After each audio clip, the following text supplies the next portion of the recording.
we get started with the Liliana Saga, I just wanted to step in real quick to give you a heads up about what to expect in this chapter and what's going on for the rest of the day. So, this is a Liliana Saga. This will be covering chapters 63 to 67 of Arc 5 of the ReZero web novel. So stay tuned. It is all Liliana. We're getting it all done at once. We will not be doing big batches like this ever again. This was just to get Liliana out of the way. Between chapters, there will be some timed breaks. We have a few commercials that were ready on time, and then others will just have random GIFs doing a little countdown for bathroom breaks. But this will be about 3.5 to almost 4 hours long, so strap in, and tomorrow I will have the individual chapters released as well. Thank you all so much for your patience, and I hope you enjoy the Liliana Saga. I am so ready for it to be done. Thanks, bye! Arc 5, Chapter 63. The Passion of Liliana Masquerade. There seems to be some sort of unrest. Not following shall certainly bring regret. Huh?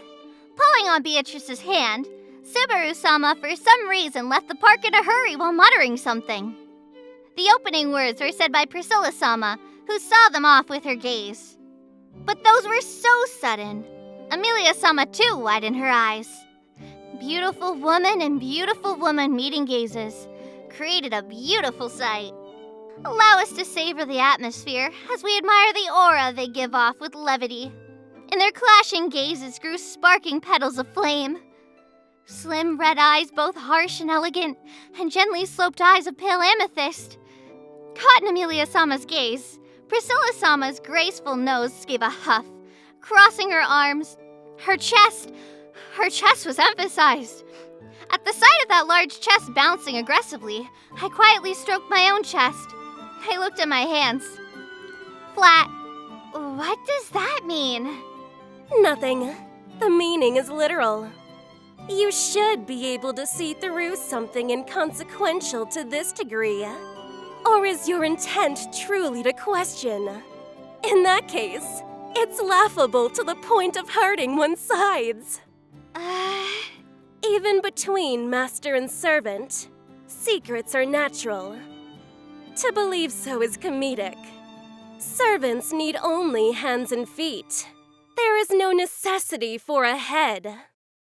If something like this is permitted, they will reveal attitudes unbefitting of the will of their master, which is precisely the situation you're in.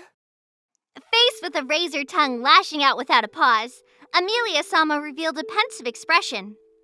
That dismayed gaze and silver hair swaying with the wind together inspired a truly indescribable emotion. In truth, it would feel super nice to rub and pluck those cheeks. Anyway, Amelia-sama's thoughts were in accord. She nodded toward Priscilla-sama with, "Understood," as a response. "Okay, I'll do it. Although, I believe what you said is correct. My thoughts on being a master and a servant are a little different." How truly presumptuous to raise objection to my thoughts. And dullness and foolishness are of equal demerit. Leisure for disagreement does not remain. So, with haste, take your leave. Thank you. I'll catch up to him. Though, I'm sorry to leave Liliana behind as well. While quietly listening to this story, Amelia-sama gave me an apologetic blink. Pondering what it meant, I raised a fist at Amelia-sama. "Please don't worry, Amelia-sama. Son's just Liliana here, believes in Amelia-sama and Subaru-sama's return. So relax and leave protecting this park from harm to me!" Although energetically speaking about being a songstress, calling myself in this manner was truly embarrassing. More embarrassing than had been previously expected. I've got no idea what you're talking about, but I'll leave it to you. Priscilla, don't bully Liliana. Refrain from carelessly calling out my name. My intent has all been conveyed. Leave at once. Find that clown to play with. Really? Rather unfriendly terms. But Priscilla-sama seemed unbothered. Right until vanishing from the range of my gaze, Amelia-sama continued to glance at me with concern.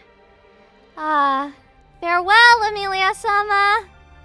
Although there were many more words that should have been said, merely being able to survey you from all angles was enough. A flash! Please listen! To look up from under your feet. You fool. If there remains time for levity, use it to seek the supreme melody. This world cannot match your talent, and everyone's lifespan is equally limited. And so, the value of the same second differs greatly between you and one of the mundane. The leisure of squandering as one pleases is the privilege of those wealthy. But lacking the discipline to better yourself is the equivalent of flinging yourself into a sewer. Shamed by your praise, my spirits are rising rapidly, falling rapidly. Too much for me to keep up with. Have I been praised? Scolded? Smart people are always disorienting and exceedingly incomprehensible when they speak. I'm a wandering bard. Rarely do I feel shame. Without education, without family, and without grave. Wandering without end and without boundary on this world is my guiding principle. The path of song. That others are incapable of understanding your quirks. Looking at the world differently cannot be helped. Even so, to be ignorant is undeserving of pride. This affects the quality of your beloved song. No! Not in the slightest! Oh? Eek! At the instinctive retort, Priscilla's voice lowered in pitch. Her narrowed eyes were both beautiful and terrifying. But this Liliana here was not one to immediately yield. Please stop, Priscilla-sama. Defying Priscilla-sama wasn't my intent. Refrain from acting in a deplorable manner that does not befit your talent. To have your value decrease would be an insult to myself, who has praised your song. You are forgiven. As with the lines of one's palms, paths to happiness were not shared. Uncertain of why Priscilla-sama would care about something like this, asking a little shouldn't be such a big deal, right? So, to Priscilla-sama, wisdom and son are related? Indeed. But I think that learning on that has nothing to do with the essence of song. Oh, and why would you think so? Because there are conditions to move someone with son. Songs are powerful. It would be very arrogant of me to believe that my song possesses such power. I am still inexperienced, and though I am confident that my goals are lofty and that I am on the right course, I still have a long way to go. Immature song, immature performance. But the heart that had been so full of passion since youth was mature indeed. Using song to express joy doesn't require much learning. Using song to express sorrow, merely a heart is enough. Using song to express rage, naked rage, is enough. It's like this. The laurel isle and this tiny body were more than enough for use in a song. Complicated words were unnecessary. Desire to learn was precious, but this chosen path of a bard was not one of being unable to enjoy song without it. A bard lives for a song, but the song does not choose an audience. And so, neither should the bard. To have my song contain my feelings is enough. I don't intend for it to express anything complicated. As for what's left in the heart of the audience, it's for the audience to determine. Song brings joy in such a way, lingering in the heart from time to time, unconsciously given a sounding hum. If something like that were to happen in my song, then this life was not lived for Nord. Ha! Noble bard full of energy, but the opponent was royal candidate whose aura could strike a flying bird down in midair. Among them, Priscilla-sama was especially famed for her troublesome character. with only a relationship of singing and dancing together. To attempt to get closer to her was too arrogant. It's fine. At this moment today, I'll agree with you. This is an exception. An exception. Although, sorry for intending to ignore. Excellent. You are truly a good child. The legs that had been intending to apologize and run were caught by Priscilla-sama's words. On that note, had Priscilla-sama smiled just now? In other words, just Priscilla smiled? A pure smile without hostility? Something like that. It somehow felt cute. I was the unreasonable one. You are merely following your steps forward. Do approach me should you find trouble, for you have value enough to receive my regard. Eee! For some reason, this is an evaluation far higher than imagined. Priscilla-sama then, unexpectedly and unhesitatingly, sat on the edge of the park's fountain with leisure, boldly crossing her legs. And what long legs, looking even longer. Or not. I can't keep my life. Even should this world come to meet its end, I shall guarantee your survival until the very last. I'm full of energy to live on with confidence, even should the world be completely destroyed. Inspiration flashes. Please listen.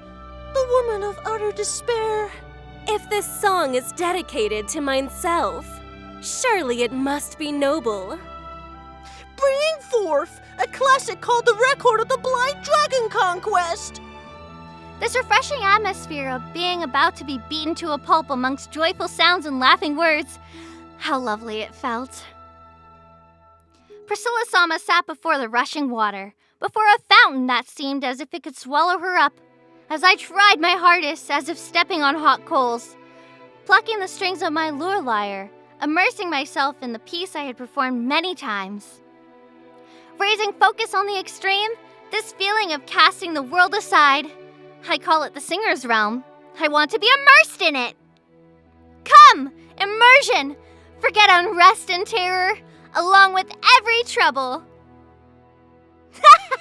All those troubles! Cease the performance. Can't be done. What did you say? If there were too many troubles, Singer's Realm could not be relaxedly entered. But just now, the immersion had come without issue.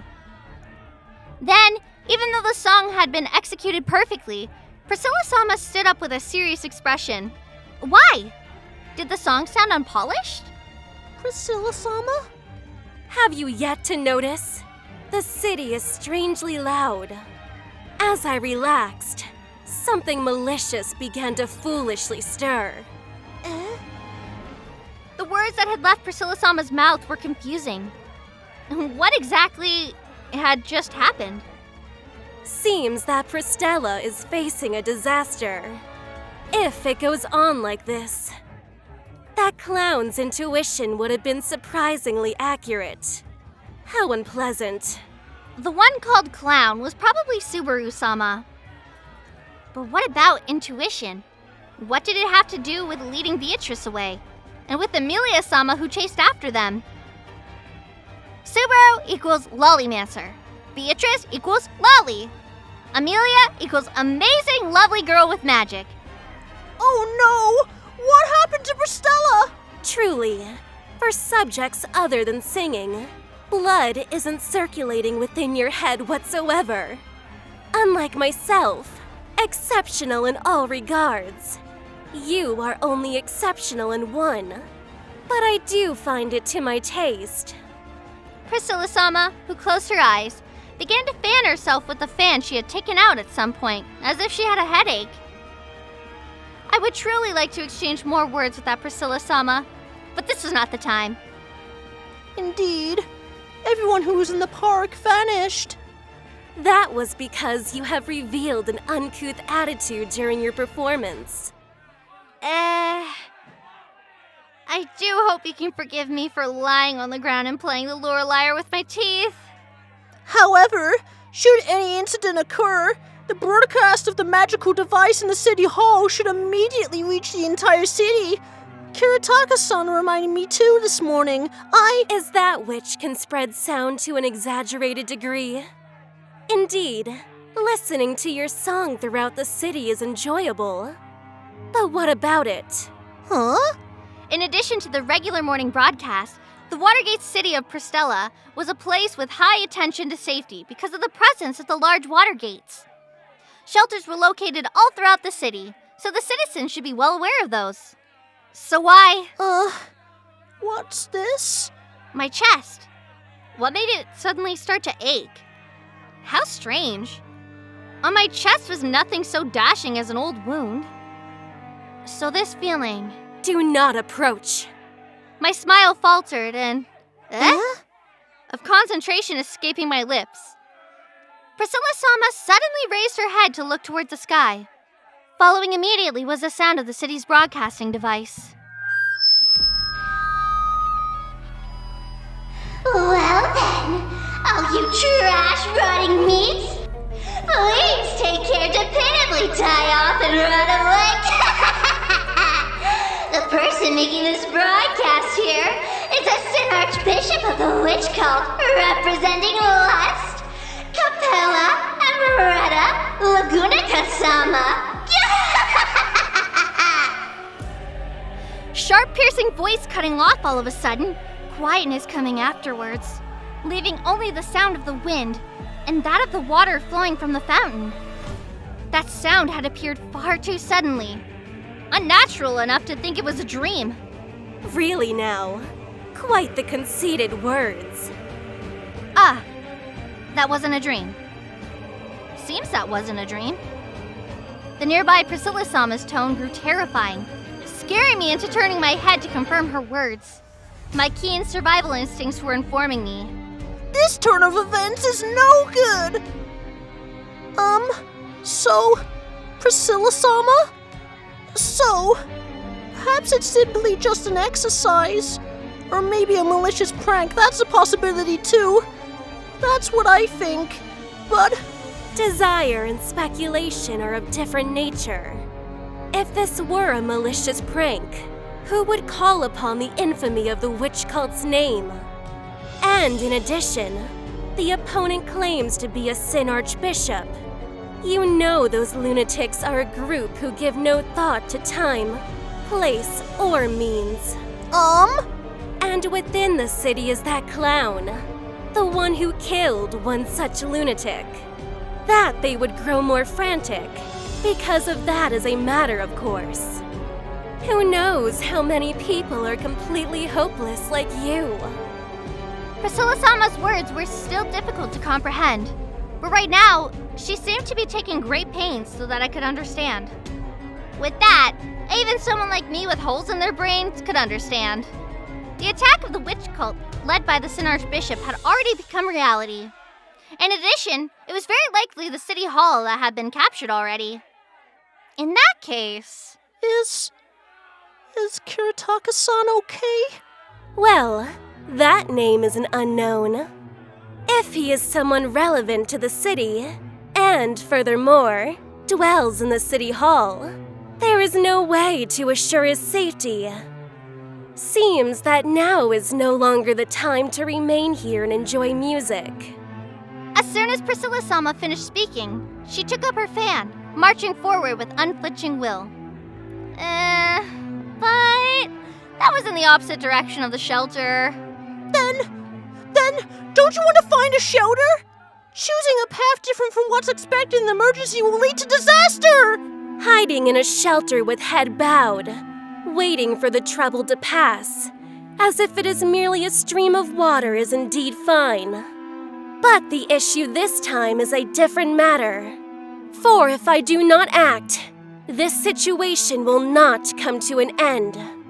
Which is to say, you intend to kill a Sin Archbishop? This royal candidate, who intended to slaughter her way into the city hall? It was a matter, of course, that it was something to be witnessed. But to allow her to throw herself into a battlefield like this without a chance of victory would end only in tragedy. Speaking of which, with Priscilla-sama so full of confidence, could it be that she was capable of doing battle? Responding to my words so full of doubt, Priscilla-sama covered her mouth with a fan as she looked back, tilting her head slightly. No. Before that, Schultz must be retrieved. Al is fine either way. It doesn't matter what becomes of that fool. But Schultz's adorableness is without substitute. If I do not take care to retrieve him, surely he will be crying somewhere. Huh? As for the other one, presumably he followed what I decreed this morning, and is wasting his time at a tavern. A stroll in that area would perhaps locate him. Truly, what a troublesome man. As she rambled on, Priscilla-sama strode towards the park's exit without hesitation. Though I clearly knew what was occurring.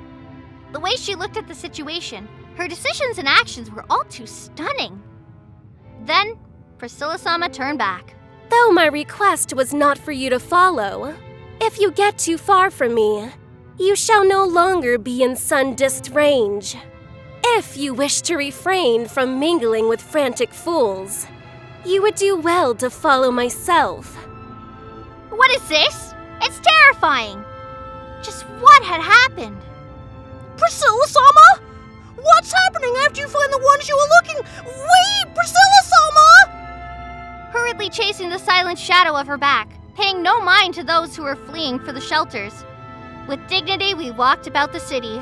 The shadow of her back gave off such a sense of security that perhaps even a Sin Archbishop didn't need to be feared?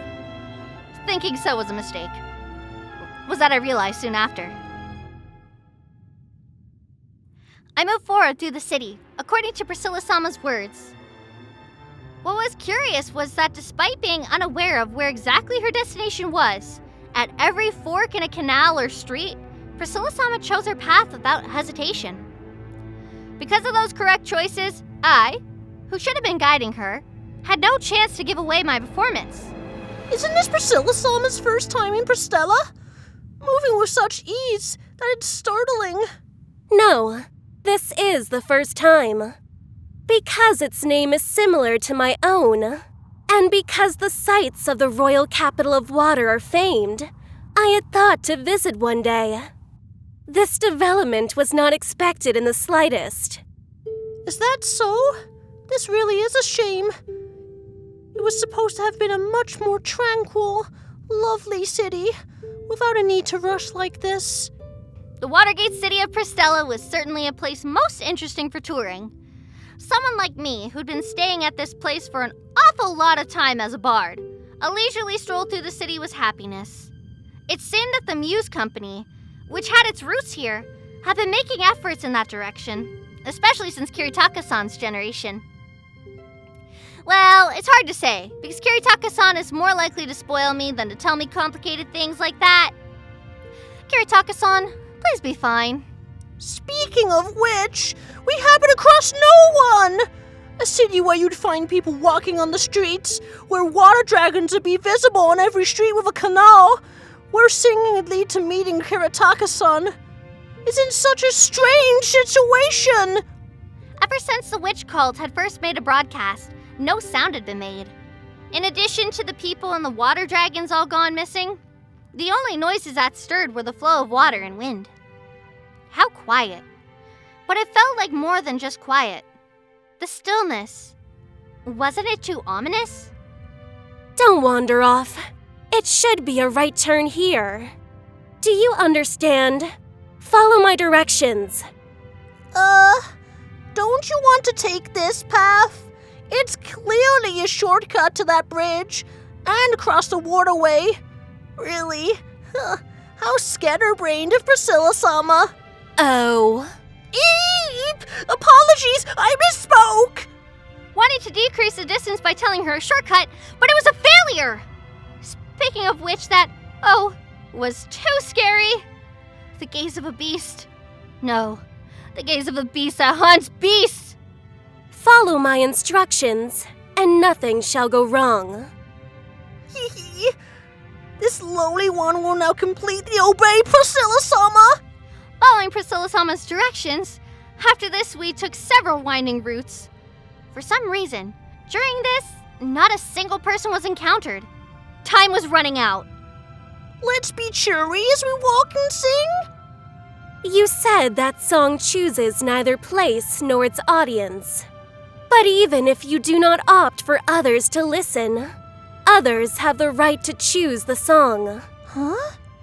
Allow your throat to rest for a time. It shall not be long until your opportunity to sing arrives. Like that, Priscilla-sama's eyes held a hint of having predicted something. That twisting and turning manner of talking felt suffocating. To someone like me who took straightforwardness as a duty, but I shut my mouth and kept silent. And so, this odd and silent tour of the city. Here. Having paused her footsteps, what Priscilla-sama was regarding was one of the shelters in the city, the convention center of 2nd Street. If the city hall at the center was the place of assembly for the entire city, then the convention center of each numbered street was where each of their standpoints would be discussed. Kiritaka-san was not the only manager of 3rd Street Convention Center, but he also had influence in the operation of the city hall. Oh! Being unexpectedly taken somewhere safe! Quite honestly, I was even a bit scared on where I was going to go to be taken. What are you saying? Hurry and get inside, blabbermouth. Since this is the convention center, inside were probably one of several extraordinary people. Besides, it was a place where the people living in the area had escaped to. It was the same time-place to heal the loneliness of not seeing anyone. You! The fuck are you saying? I'll kill you! This lovely daydream dissipated like fog after being met by a cry of rage. An enraged roar filled the real murderous intent, with no intent of letting off those words as a simple, strongly worded threat.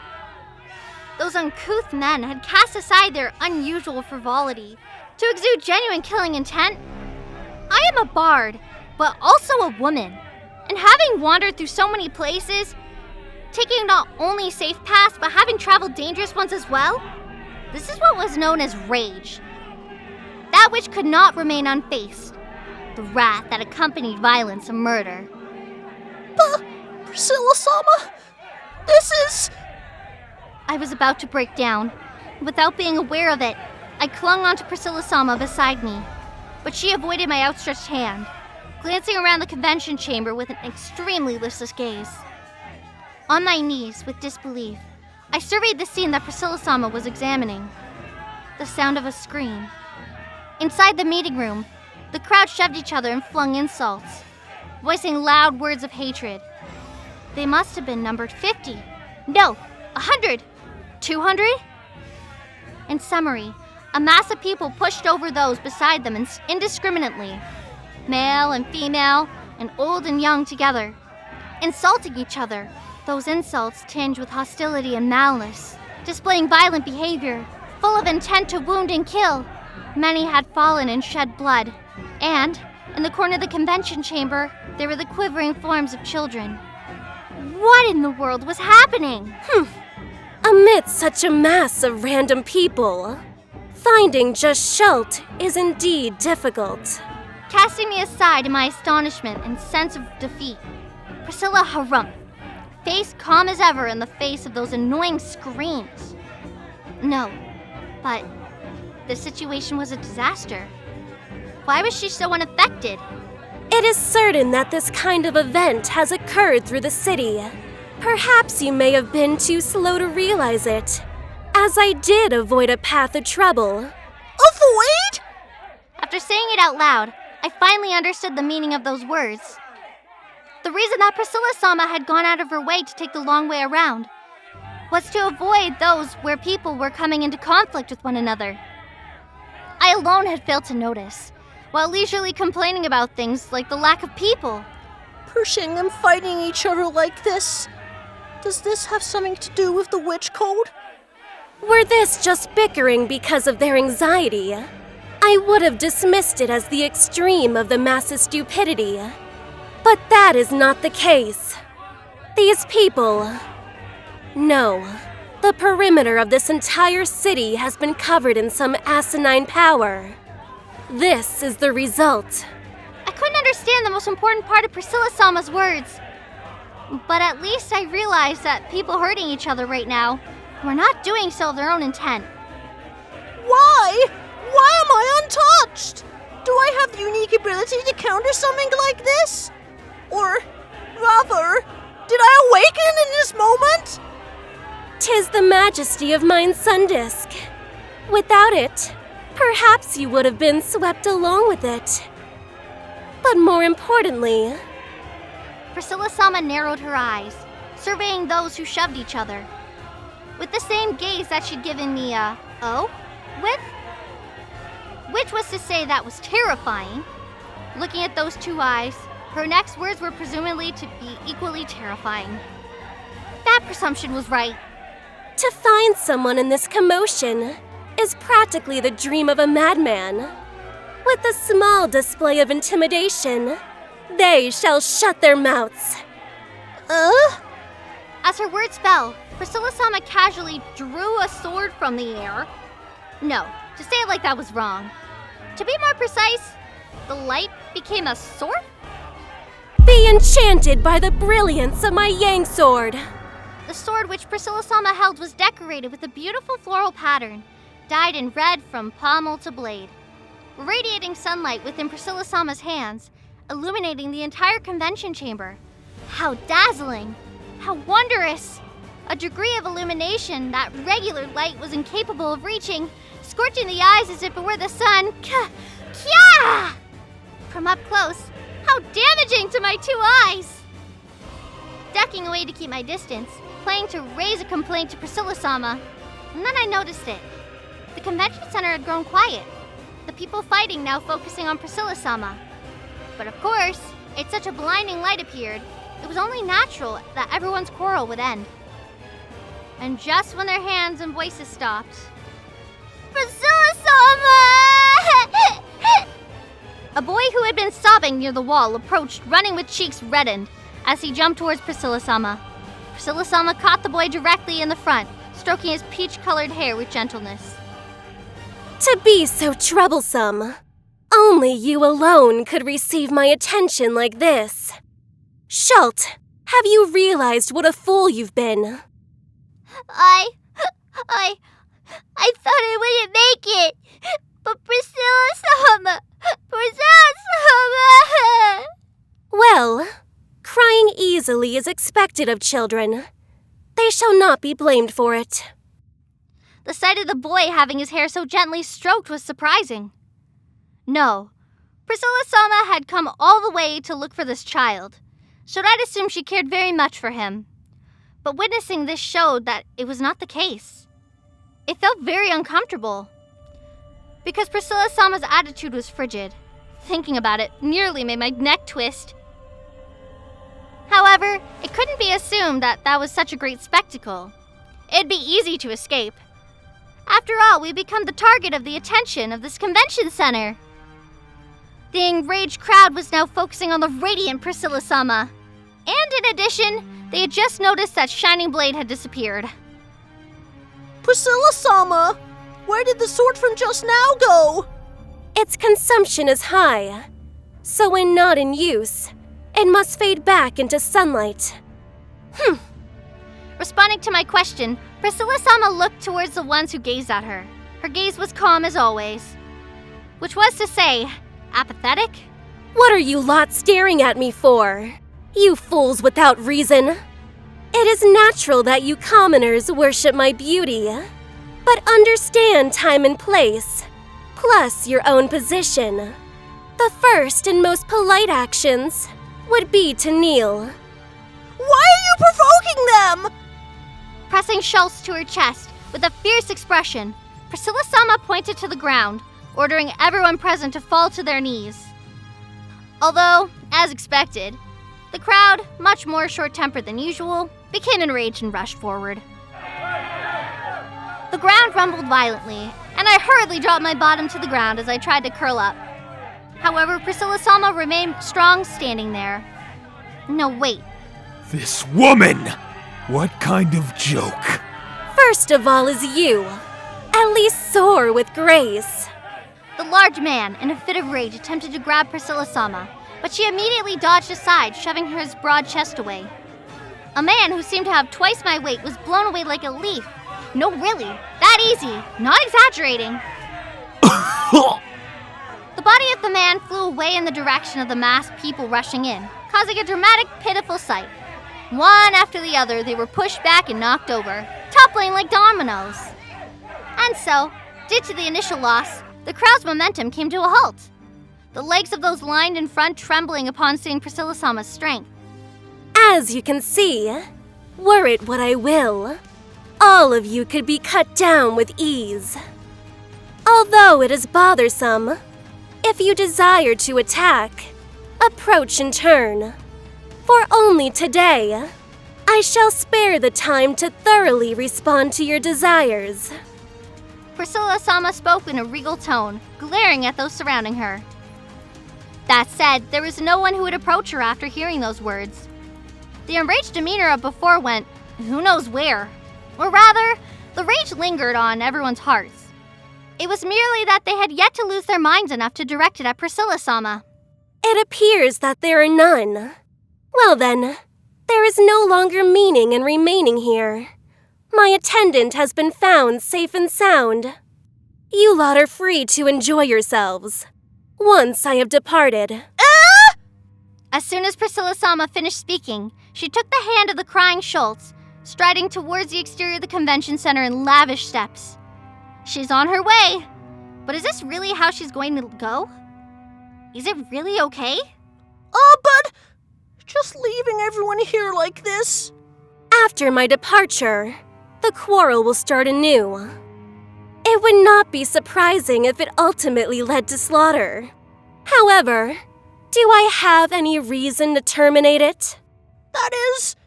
It might be the case, but was it really fine like this? No matter how you looked at it, just leaving them behind was far too terrible. Priscilla-sama is a candidate in the royal selection. Even for me, there are things that I cannot accomplish. Without question, I am indeed in that annoying position. But to use it as an excuse is too forced. She stopped me before I could finish, and I was no longer able to raise my voice with any retorts. But once we're gone, the quarrel would start anew. Could I really do something so ruthless as escaping? Something like this, Or is that to say, you'll solve it? Just as I was hesitating, Priscilla-sama murmured in a low voice. What did that mean? That, rather appealing proposal. Before you told me, to enjoy song requires no qualification. Not selecting place or audience is the essence of that which you give the moniker of song. If so, why do you not use your miraculous song to save that lot? You are within my sun disk. In addition, as I previously proclaimed, you are to approach me should you come across trouble. Although perhaps it may be early to play this card. But this is still a pleasure. Remaining here for nary a moment, just to be able to hear your song, would be acceptable. As if provoking, Priscilla-sama folded her arms over her chest. Was it a quirk? To raise her chest like this? That violent cleavage could be seen with ease. I brushed my hand over my chest. Flat. I stared down at that hand. The palm was wet with cold sweat. Is it possible? It matters not if you do it. If that is what you believe, then it shall merely amount to wasted effort. If you don't have the ability to sing, but yet you think you do, then so be it. If thinking that songs had no power, such a line of thinking was not wrong. I'm sure I do. I'm sure I do. I'm sure I don't. Taking up the lyre from my back, I gripped it tightly with both hands. The people who had yet to become my audience, people who had stored all their rage in the core, were watching. How dare they? When clearly from now I was about to sing. To hope that, when everyone savored the sound of the song together joyously, that they would not fight. Schult, wait for a little. You shall witness something entertaining. Understood. Priscilla, Sama, and Schultz stood behind my figure as I held the Lorelei. I don't need to see what they looked like. Ugh, despicable. It was obvious without looking. The girl, Liliana, wandering the world with only a Lorelei, a bard who forever held heroes in her heart. If she failed here, both the women and her life would be ruined. Inspiration flashes! Please listen! Ripples on the surface of the Watergate City! Return to sanity, then show me a frenzy. If this takes away time that would be spent fighting, it's all the more meaningful.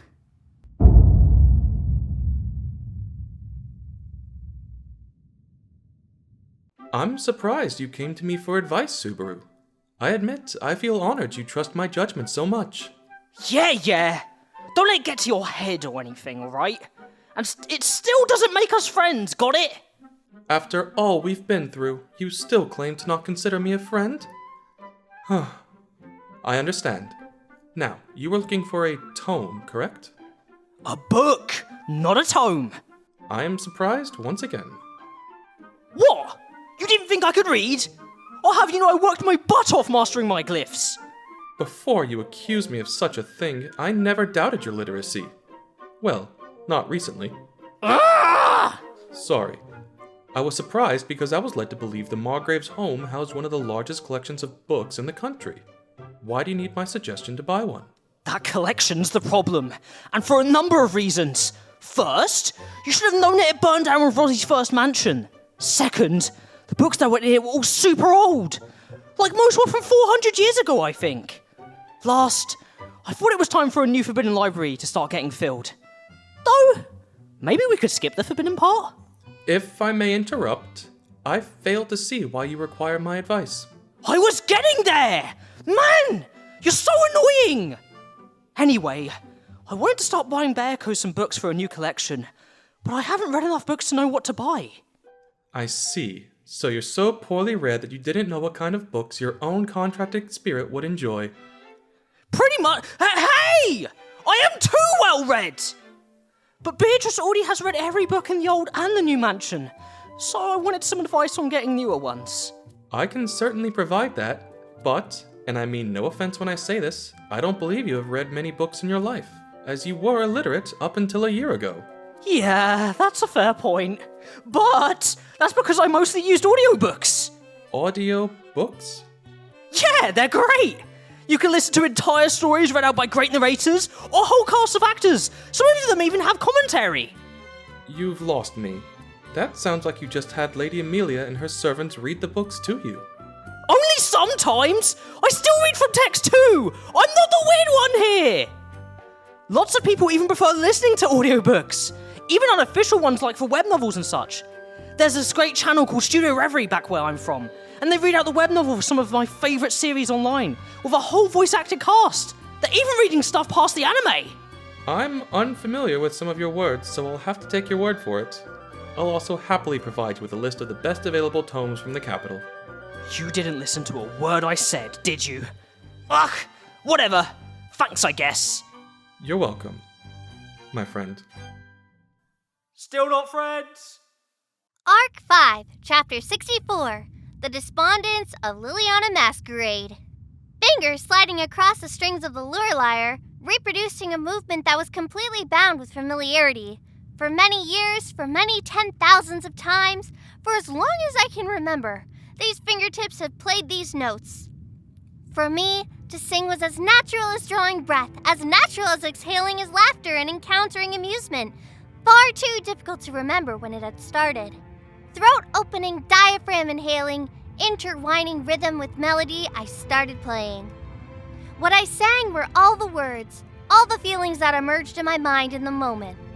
All of those were overlaid atop the melody that would surface in my mind in a similar fashion. When creating a new song, although I would say inspiration flashes, to truly say that it was an inspiration flashing was rather absurd.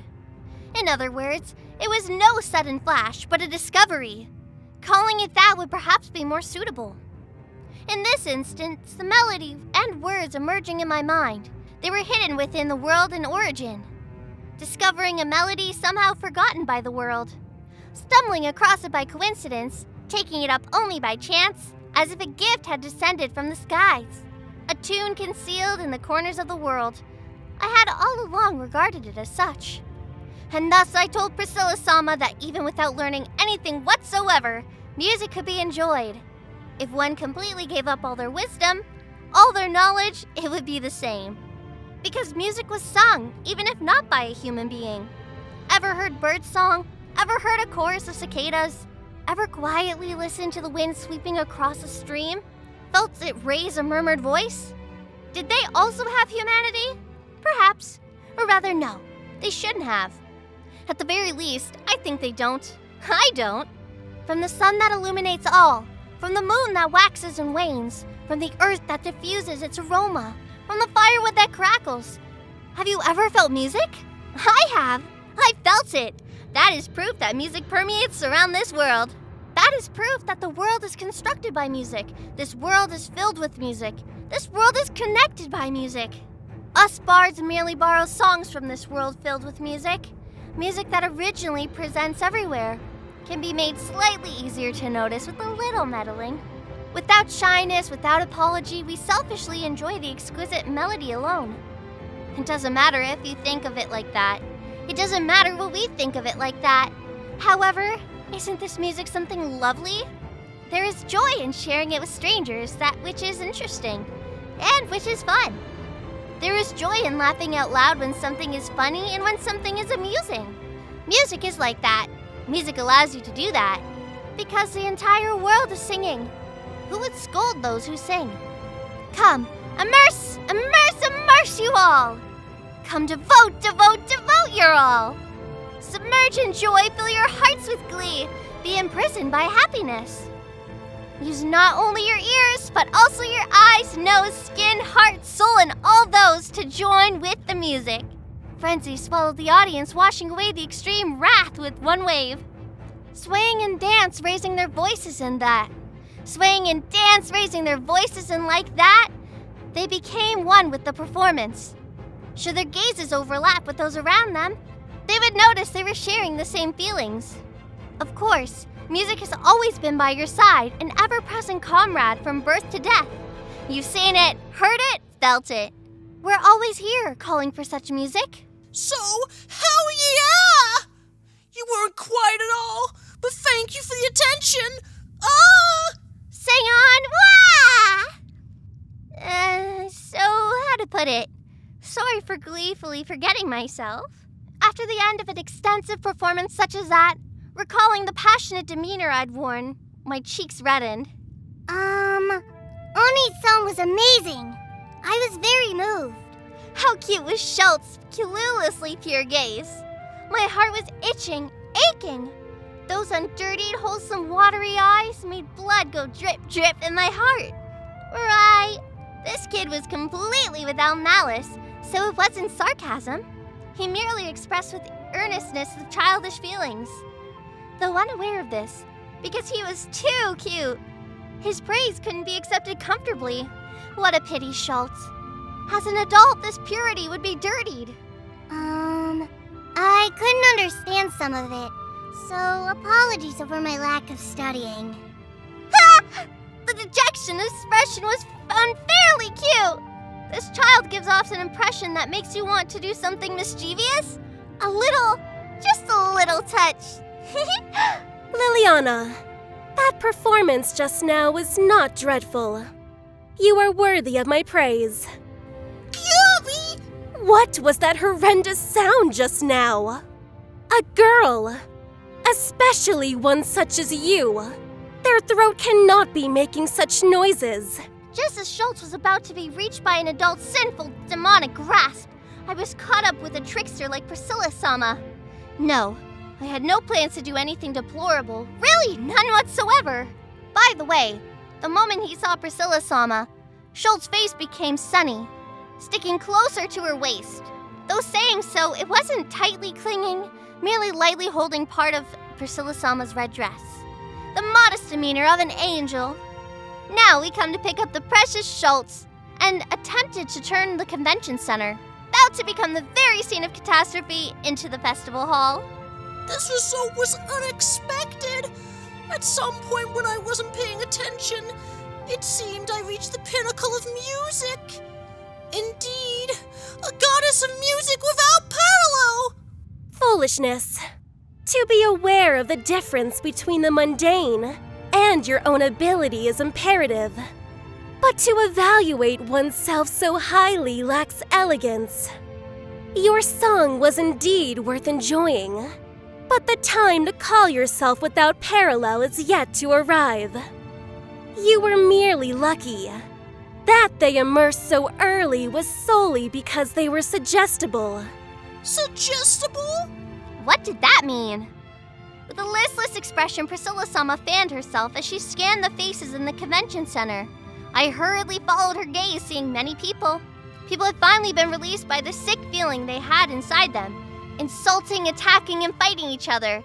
Had rediscovered their cool. Some extended their hands to those who had been shoved over. Some offered apologies. Some responded constantly with, "It's fine, it's fine."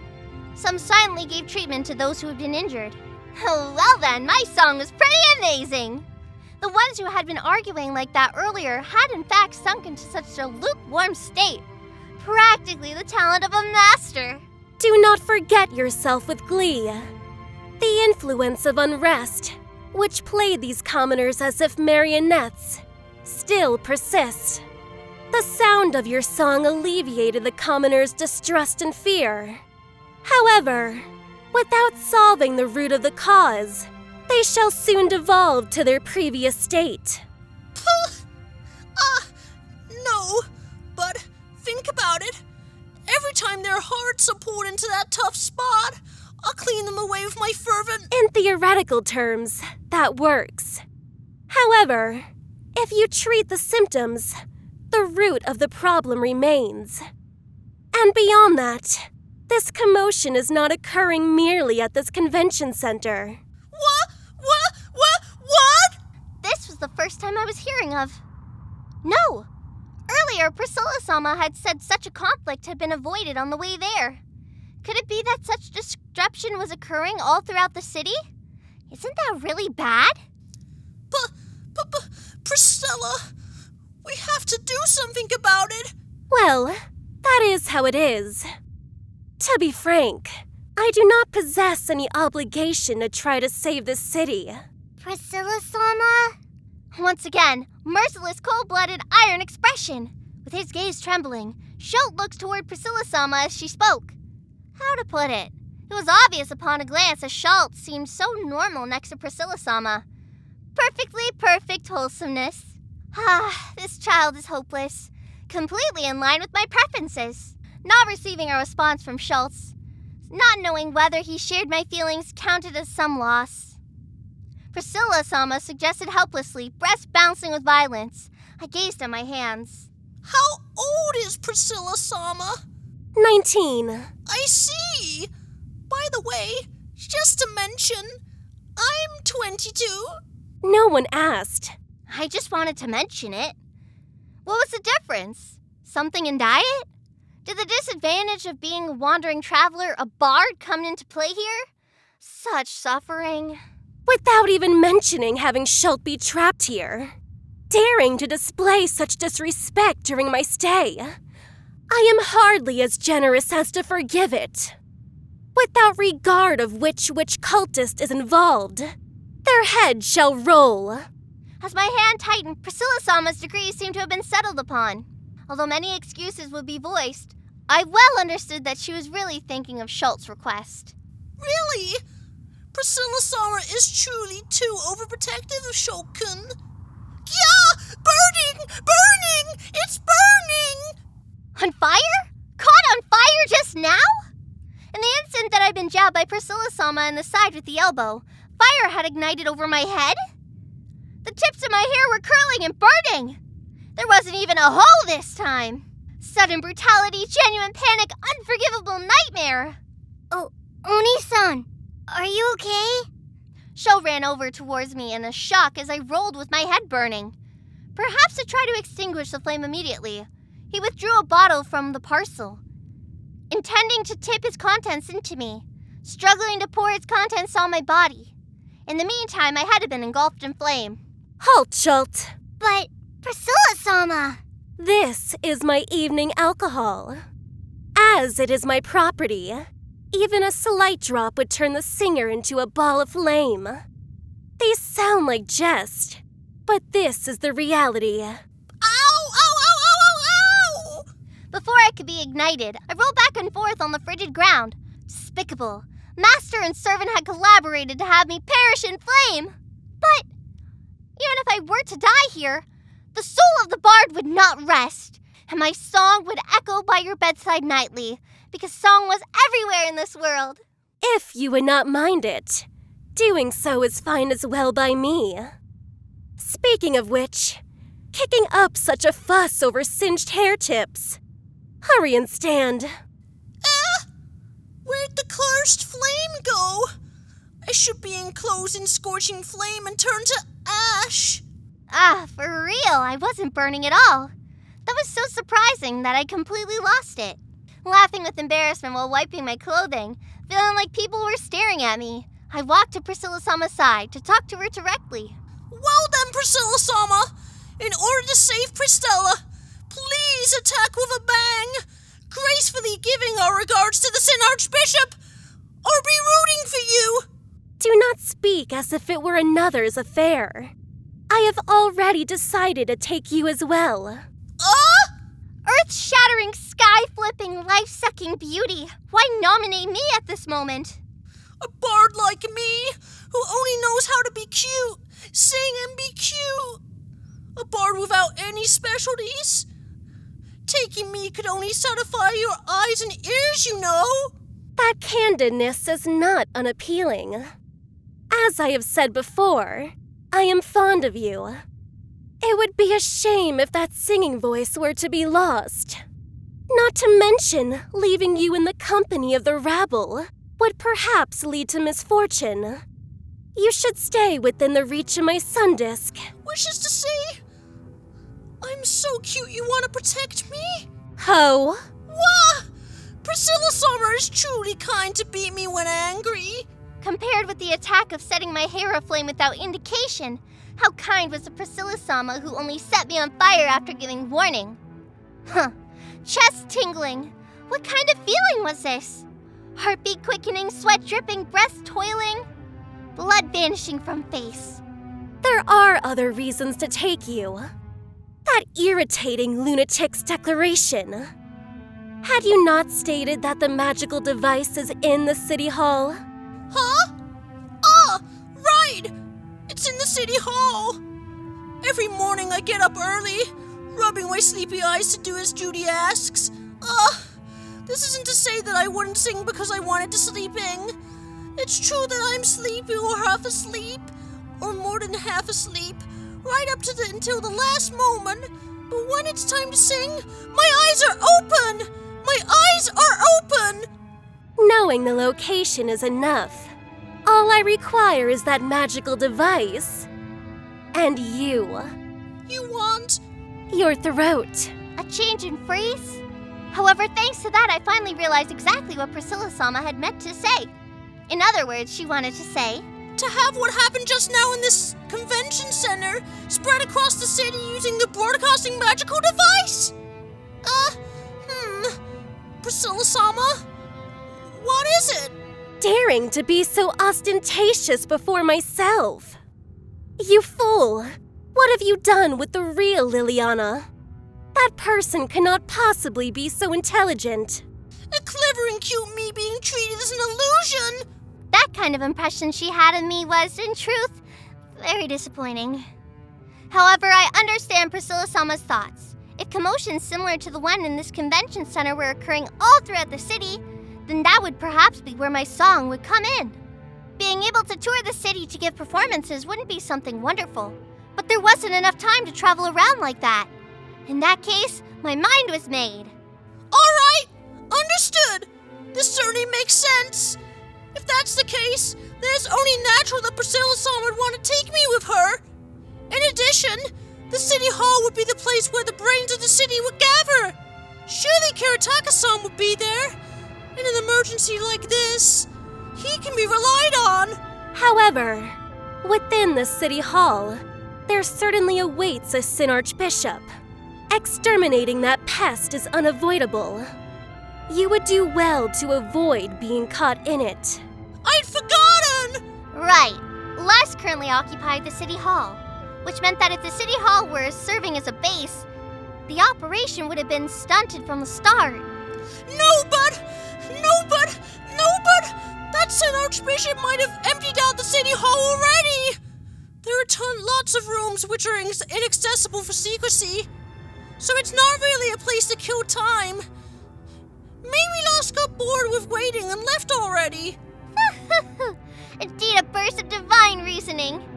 This was an idea unique to me. Who was left there every morning after work? In truth, everyone would be working hard there, so there was no one who would deal with me. If someone didn't understand number, they'd be kicked out, or something like that. And so certainly the city hall would be completely empty.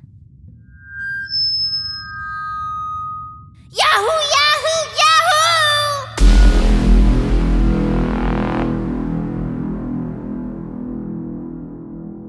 And it was right at that moment I heard the second broadcast. After listening to the second broadcast, we left the convention center feeling depressed. Priscilla and Schultz did not look depressed. Leaving the convention center took a while since people became anxious again the second the broadcast started. And they had to be calmed down with my song. Frankly, that performance could only be called unintentional. No matter what was sung, any behavior lacking reason would not be included. However, as its basis, adding extraneous impurity to the song was not permissible.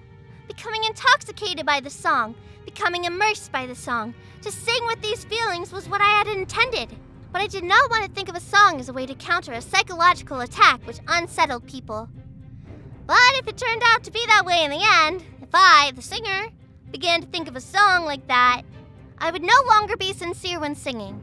I could no longer believe that I could rapture someone's heart with song. Taking over the control towers and the water gates. Leaving the demands to the next broadcast. After leaving the convention center with steps which were always self-assured, only I shakily followed behind. Rather than calling it a loss of assurance, perhaps it was a loss of identity. Without a doubt, I existed for singing, but it was myself who was requested by these circumstances. Was it song, or was it the consequence of the song? Although all three originated in me, the three were not in sync. I couldn't help but feel like that.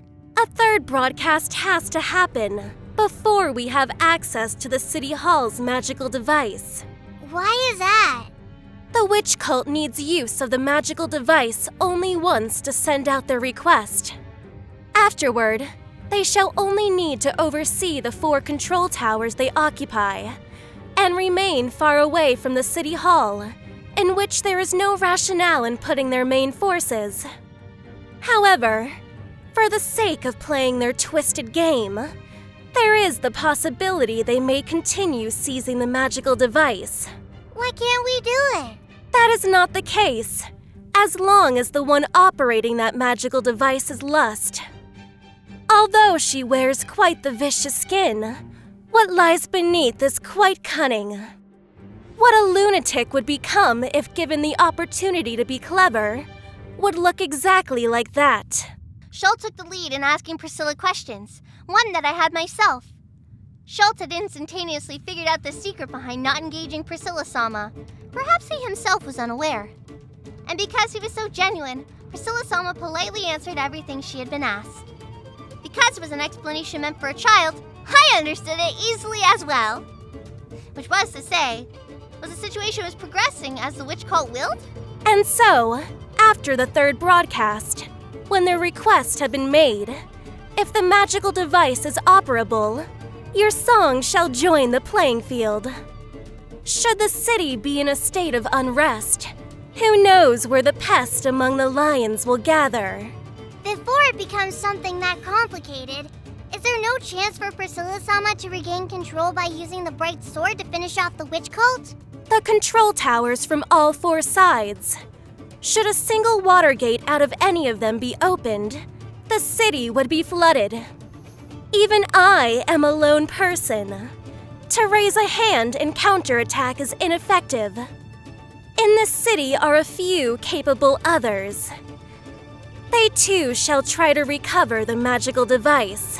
The capable others Priscilla-sama had mentioned were those capable of meeting with the witch cult in battle. As far as I knew, people who had extraordinary achievements against the witch cult were indeed in the city.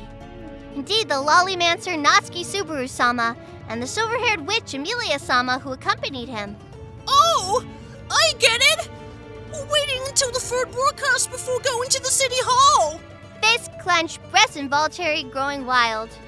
In all honesty, to be unable to protest against it was a bit disheartening. However, not going to the city hall would mean being unable to assure Kiritaka-san's safety. Or rather, even being assured of Kiritaka's safety would not be useful as far as in battle went. However, if only for the sake of that person alone, I feel like I could sing even if it devoided feeling. So, until then... You're going to go around visiting shelters with Liliana-sama. Yes! Take me to a shelter and... Wait, She'll answer with a frenzied enthusiasm. What was this about? Priscilla-sama nodded with satisfaction. Seeing this, Shulk grew happy, his entire face becoming bright red. Although clearly I had been named, I was left all alone by myself, even though I was so close, but somehow still feeling lonely.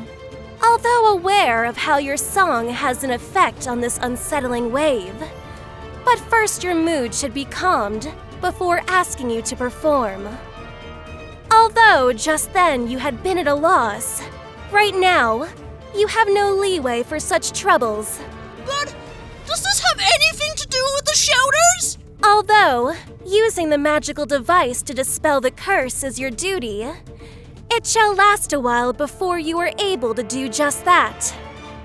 In the meantime, the hearts of the commoners would be left in solitary, swaying with unease. Before you can take your place and stand before the magical device, those who need your song are countless. To prevent this, you must meet their needs. Priscilla-sama's proposal could be easily understood. Before the time my song arrived, countless cases of people hurting each other, like the ones at the convention center, would occur. By then, perhaps the delivery of the most valuable song of salvation might be too late. I was certain that not all of them could be saved, but to extend a hand to those who could be was no futile task. From my point of view, you have no small amount of courage on the stage. However, that wavering just now is somewhat dangerous.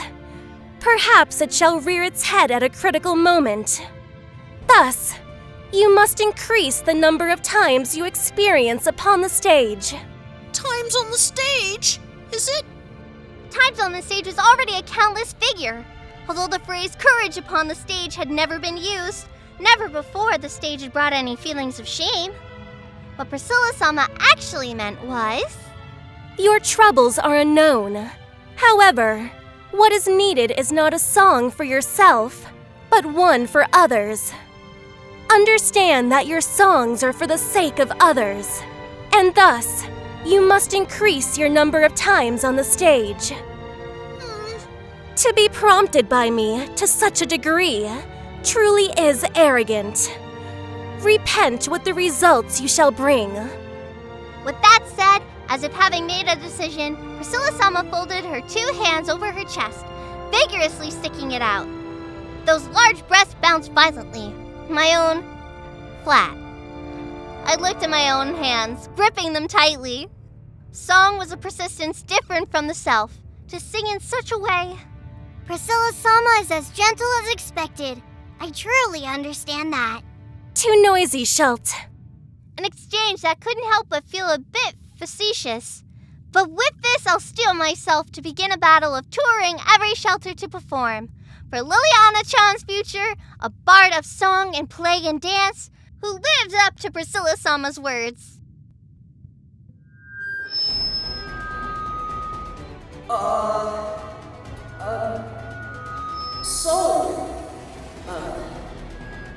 Can everyone hear me properly? Mic test, mic test. 1, 2. 1, 2. Next.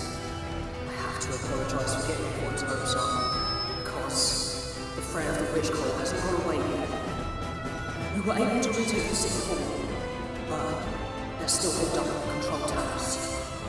Those guys demand us, and the danger of the city sinking beneath the water is still in play. Please understand that as well. My name is Nanashi Subaru. I am the spiritual arts user who defeated the witch cult Sin Archbishop of Wrath.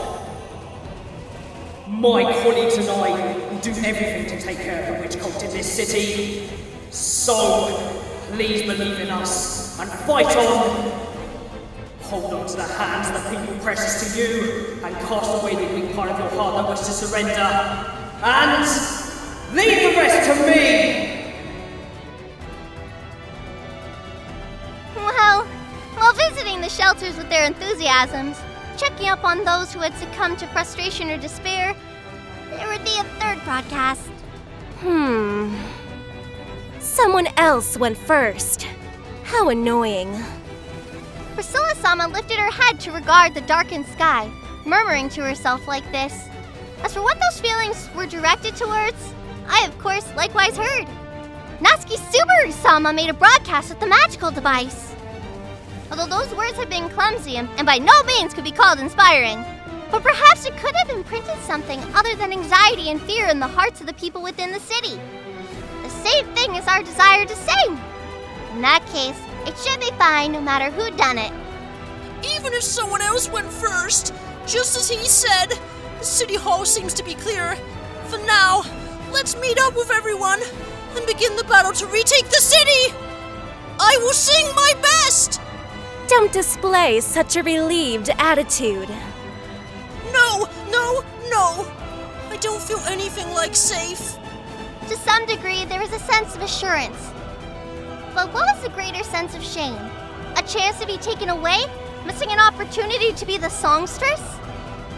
But instead, I had witnessed the place where a hero was born. It gave me such satisfaction. But that feeling of satisfaction was short-lived, as the hero's recklessness had led to a suicide mission with Priscilla-sama. Yay! There will be a chance to sing! Well then,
Masquerade.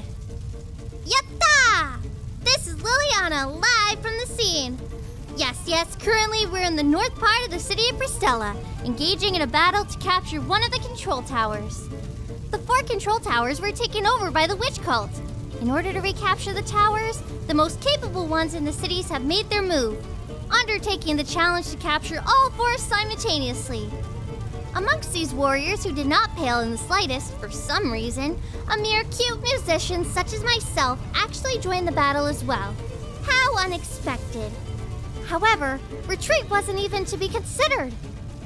Well then, next up, introducing the crazy face who's going to be participating in this operation together alongside me, Liliana Masquerade. That face is just about sickening already. Present your neck beneath me.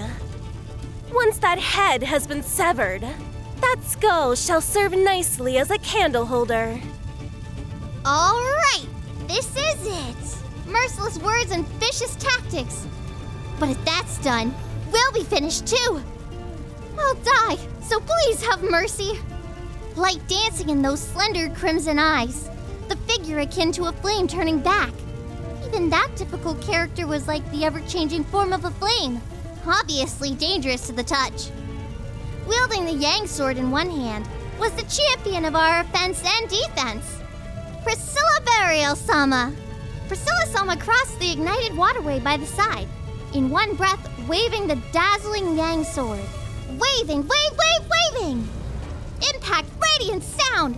The one receiving it was knocked back greatly, but catching their step, and then glaring at Priscilla-sama.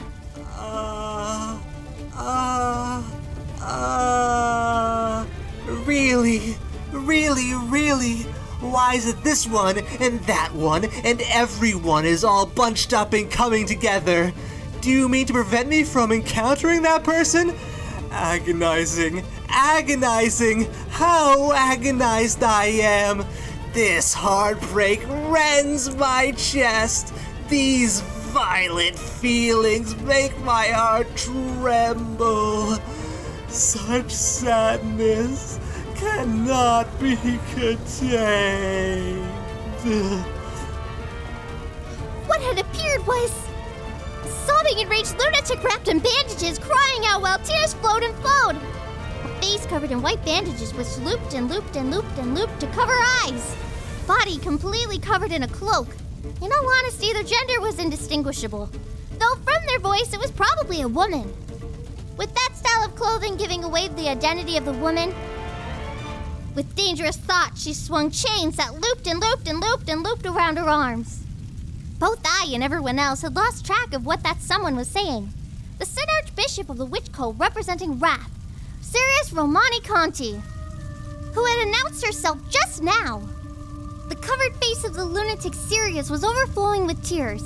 Those tears were as if on fire, allowing tongues of flames to flutter around in the courtyard beneath the control tower. Such a connection was inexplicable. And adding on that, there was a presence of white flame in the waterway, and people were crowding outside. A majority of people who had been hiding in the shelters on the north part of the city had gone out of their way, rushing to witness this battle. Psych! Because right now, everyone was trembling about on the ground and sobbing, just like the lunatic Sirius. This was the power of Wrath that had spread chaos throughout the entire city. In the eyes of everyone who was sobbing and screaming, there was no trace of awareness. Should they have been said to be poisoned by emotion, or intoxicated by emotion, or manipulated by emotion, or tormented by emotion as playthings, it was something like that. It's incredibly clear, watery crystalline. What would happen if they were left alone? So trying a little harder here would be good, wouldn't it? Come on now. This certainly is the big stage. One in a lifetime. Atop a high platform from above, I surveyed what lay burning below the stage. The still sobbing audience and the actors who sparked sparks, as if driven mad. And again I raised my voice on the stage. In all honesty, because I had left the vicinity of Priscilla-sama's very powerful feeling just now, my chest had been pierced endlessly as if attacked with sorrow and despondency and loneliness. But don't think that I'd stop my steps, smooth my fingers, or lose my breath to the burning flames for that sort of reason. Being forced to feel something like agony happens all the time when exposed to such songs, so I was not going to be discouraged if the waves were a bit high. Last but not least, I would like to introduce every last one of these people to the last member of this nutty group. To the one who played a leading role. Come, those far away. Come listen to the sound. Those close by. Come watch the dance. Those even further away. I'll raise my voice so you can hear. Liliana Masquerade is here to sing and dance and perform for you, so listen well. The sky which transcends the break of day. Placing delicate yet bold force into the fingers which played the lure lyre. Throat opening to reach as far as possible, to have echoes reverberate close by, borrowing from the world sounds and rhythms. And I started playing. But well, before that, let's go back for only a fraction of time to recall how this situation became to be. So, Priscilla-sama, is that really fine? To what do you refer? As usual, Priscilla-sama's steps did not slow in the slightest. Chasing that figure, I hurriedly called out, "No, right?" Although clearly the next step was to contend with the Sin Archbishop. The only one who had been brought alongside was in fact me. Was this it? At the beginning of the beginning of the beginning? That wasn't what I planned on. After the Witch Cult's third broadcast, Natsuki Subaru-sama had made a... how to describe it? Not firm, yet leaving imprints in the heart. Well, anyway, a broadcast with that kind of feeling. And we had regrouped with those in the city hall. There, I was told Kiritaka-san's safety was in an uncertain state, and something resembling worried formed in my heart. But something even more shocking was revealed there. After all, Lust was not the only Sin Archbishop that had come to Pristella. Just one Sin Archbishop would have been enough of a disaster. And there were in fact 4. And the 4 would each occupy one tower. That was already strange enough. Who was it that spread some such news as the witch cult being grouped of deviants without a commander and unable to function as a group? Wasn't this a perfect example of teamwork? And wasn't this the result of that? Was the only fitting part the one about them being deviants? It can't be! That's simply scary. But gathered on our side were the candidates of the royal selection. Though some of those valuable people present had suffered injuries in prior battle, in the eyes of those who were planning on retaking the city, there lay no cloudiness. And because of that, all that remained was to send all those people filled with energy off. With myself, and the singer as well, there is nothing to fear. Suddenly, as I entrusted myself to the inspiration of Kiritaka-san's Requiem, I heard me being referred to by Priscilla-sama. Wasn't it that I would be brought to the midst of the battle against Sin Archbishop of Wrath? No. I bravely argued for her to reconsider, that it would be very unreasonable. But with a frigid attitude, as if she'd forgotten those hours we'd just spent together, Priscilla-sama stabbed at me with provoking words. To receive words such as an extent, how could this be? I was merely a woman, a bard. And what was more, shrinking back wasn't an option. Being told that this Wrath had been the one to spread discord throughout the city. Originally, Priscilla-sama had brought me to use a magical device in the city hall to spread my song to take all those in the city. But since that goal had been overtaken by Subaru-sama's speech, my turn to take the stage was spoiled, and I was left with a feeling of defeat.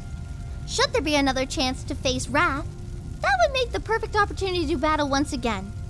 Rather, this was a reopening of a war that had ended without battle. A battle of revenge that the opponent was unaware of. Something like that. Wouldn't it practically make someone ignite? Excellent! This woman, Liliana, on the stage, under Priscilla-sama's order, with the lyre and this throat, sing with beauty! Ta-da! And I made a big show of it. As Priscilla-sama and Al-sama focused on the battle with Wrath, I would, from behind, immerse those who had been affected by Wrath's incomprehensible power in song. A perfect setup. That was what I had thought would be the case. All right, And with that, the scene returns to the exchange from earlier. To Priscilla-sama, responding to my shameful voice with, "To what do you refer?" Right, of course she'd say that. Why did you leave Ao-sama back at the city hall? With only 2 women, one being the adorable me, and the other being the beautiful Priscilla-sama. Don't you think this is too much? It is not. I alone would already be surplus to begin with. After all, this is a state of affairs so lacking in available personnel that even I must act.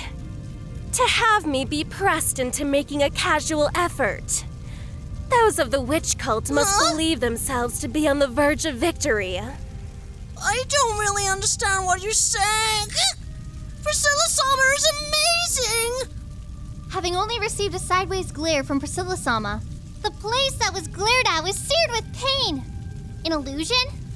Was it an illusion? Was it from feeling Priscilla-sama's burning passion from so up close that my body was already conditioned by her? It should be as you have heard. As long as the signal is sent to the control tower, certainly one of them shall aim for the vacant headquarters. And when that happens, they shall be able to do whatever they may so desire to those left. Although, that merchant seems to have realized so. And so you spoke to Anastasia-sama before leaving? Although, it appears that the option of taking only the magical device and hiding in a shelter with the other non-combatants was considered. Since the witch cult will be arriving either way, to choose to greet them with battle would be best.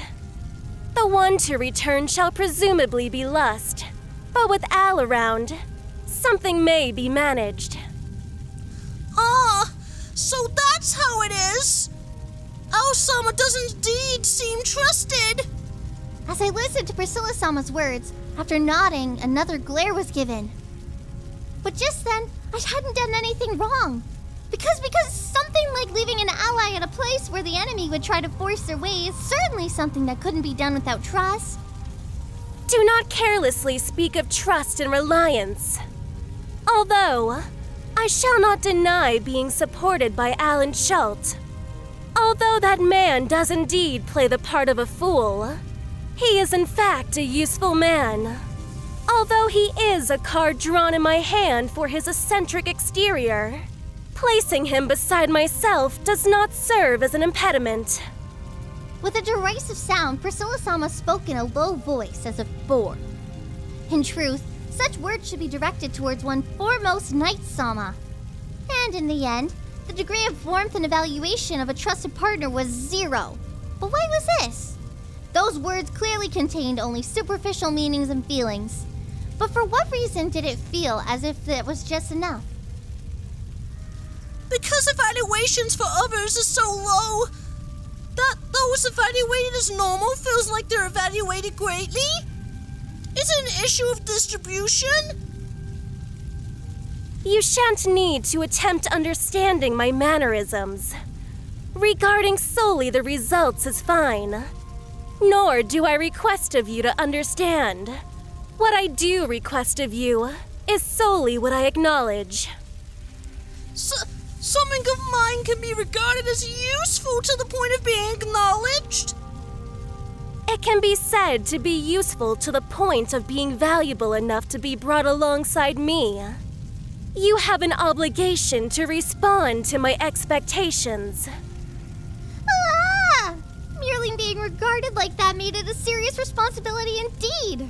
Or, well, that is in any case. Setting that aside, I had just noticed something. In the meeting in the city hall just now, Priscilla-sama had indeed been referring to me as you, leading to a feeling of distance suddenly being drawn. But now her referral had changed back to you. Could this be? A special side you show only to those you deem amiable. Just kidding. Yeah! I clutched at my head, hiding from Priscilla-sama's searing gaze. I had learned from the past several hours. How should it be put? That it was Priscilla-sama's something like the atmosphere? such subtle change in Priscilla-sama were all keenly caught by my sensitive ears, skin, etc., etc. The anticipated sharp rebuke did not strike.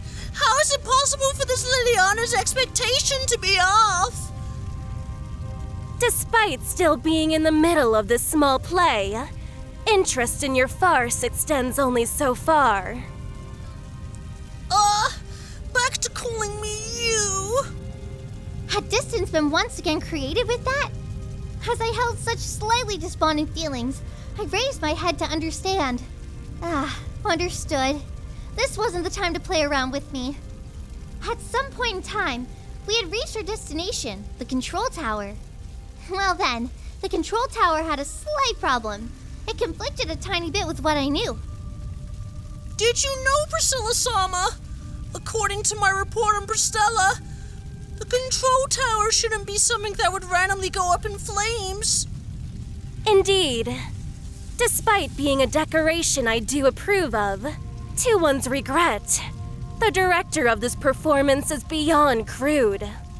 This burning, scorching, and searing would indeed raise spirits, but enjoyment cannot be derived from such shoddiness. Although Priscilla-sama was the very picture of composure, I could not regard this so coolly. The northern control tower, that stalwart tower surrounded by various waterways, its entire structure was at this moment engulfed in flame. Since the tower was made of stone, it wasn't supposed to be something that could so easily be set aflame. Inspiration was about to come. Inspiration flashes! Baked stone tower and baked yams! Would you like to hear it? If you would prefer having that as your last mark in this world, then by all means sing it. One slip-up, and that shall become reality. Mediocrity, banality, commonness. If my glory is being relied upon, then treat it with proper care. A group of fools can accomplish nothing. Do not expect me to be so merciful as to treat fools who harm themselves with mercy. Suddenly, showing a face of severity. Was this an indication that Priscilla-sama had entered a state of preparing for battle? That's right. Watching the burning control tower made the pressure increase. Then, welcoming the two of us. The one welcoming us was a freak standing before the control tower consumed in flame, arms spread open. With this, there was no possibility that we had the wrong person. My apologies for having troubled you to come all the way here. Thank you. The bandaged freak's first sentence was inexplicably placid, as if being considerate to us. That combined with the hands, having been spread open from the beginning, and the manner in which it bowed its head, for some reason, gave off a rather charming air. Was this gap? Something like that? Although this is perhaps a little too much for a landmark, but since the function of the city were halted tonight, it feels as if there's a lack of light, does it not? To become lost in the dark, or to slip into a waterway by losing your footing, would be quite dangerous, and thus I try to light a fire for light. That was an excellent idea, Bandage Freak. No, that was rude. Let's go with Bandage-san. Bandage-san informed us the reason of that fire. So that was it. To be touched couldn't be helped. The city known as the Watergate City of Pristella was certainly filled with waterways, and to be reminded to be careful when making nighttime expeditions was common, especially when leaving to go somewhere like a back alley. On the other hand, the main roads were equipped with backup illumination because of nighttime travel. But even so, the waterways held a high degree of danger. That someone from elsewhere could in fact recognize that and pay attention and care for such aspects of Pristella like this led to some lingering feelings of happiness. No. It wasn't that Pristella was some kind of hometown to me at all. To stand as representative of Pristella and feel grateful would be rather strange indeed. Since I'd seen Kiritaka-san do a lot of things related to management of the city, seeing the efforts of someone you're acquainted with pay off wasn't dissatisfying in the least. But everyone within this city is pretty amazing. Although this perhaps sounds like a selfish opinion, but the reaction to emergency situation arising was truly excellent. Adults helping children, men helping women, husbands helping wives, elder brothers helping younger sisters, elder sisters helping younger brothers, even strangers helping those weaker than them. Oh, this spirit of mutual aid is ingrained deep in the bones. Upon seeing those figures rushing to shelters, I could not help but feel that the sight of mutual support truly is excellent. Clang clang! Upon closer inspection, those were sounds made by the chains wrapped around Bandage-sama's 2 arms. According to Subaru-sama, those seem to be Bandage-san's weapons. But looking at them like this, weren't they rather fashionable? The oversized coat that Bandage-san wore over her body? Thinking of it as a deliberate dress sense, it wasn't that bad. That wasn't bad at all. Bandage-san's tone was very polite. But that voice was a little... what was it? Strange? High though it was, there was a subtle feeling of fakeness that someone who worked with voices for a living couldn't overlook. But that didn't detract very much at all. Looking at it realistically, well, couldn't it be said that saying something more was unnecessary? This is a relief, Priscilla-sama. Seems this is an opponent who can be communicated with smoothly. Considering the situation, if Priscilla-sama's mood is poor, you would have a harder time communicating. Ah! My eyes! Ah! My eyes were burning! Ah! Fire spun into my eyes. My eyes would melt and become incapable of seeing lovely sights of this world. Ah! Damn it! If I'd known this would have happened, I would have burned the look of those beauties in the city hall far into my eyes. Fool, raise your head. Do not become so casually engulfed and lead me to become disappointed. Hearing Priscilla-sama's warm voice that wasn't warm at all, I tightened my face, blinked and raised my head. Ah, wonderful. Eyes were still intact. I could still see the world. I could see it all. Could see the red in Priscilla-sama and the white Bandage-sama. Oh, really now? Priscilla-sama was directing her unusual severe expression towards Bandage-san. Bandage-san, with gentle movements, tilted her head with such a gaze. Oh, in this case, Priscilla-sama was totally in the wrong. Priscilla-sama, you can't treat everyone, no matter who, with that manner of regarding them as if they were undisciplined dog.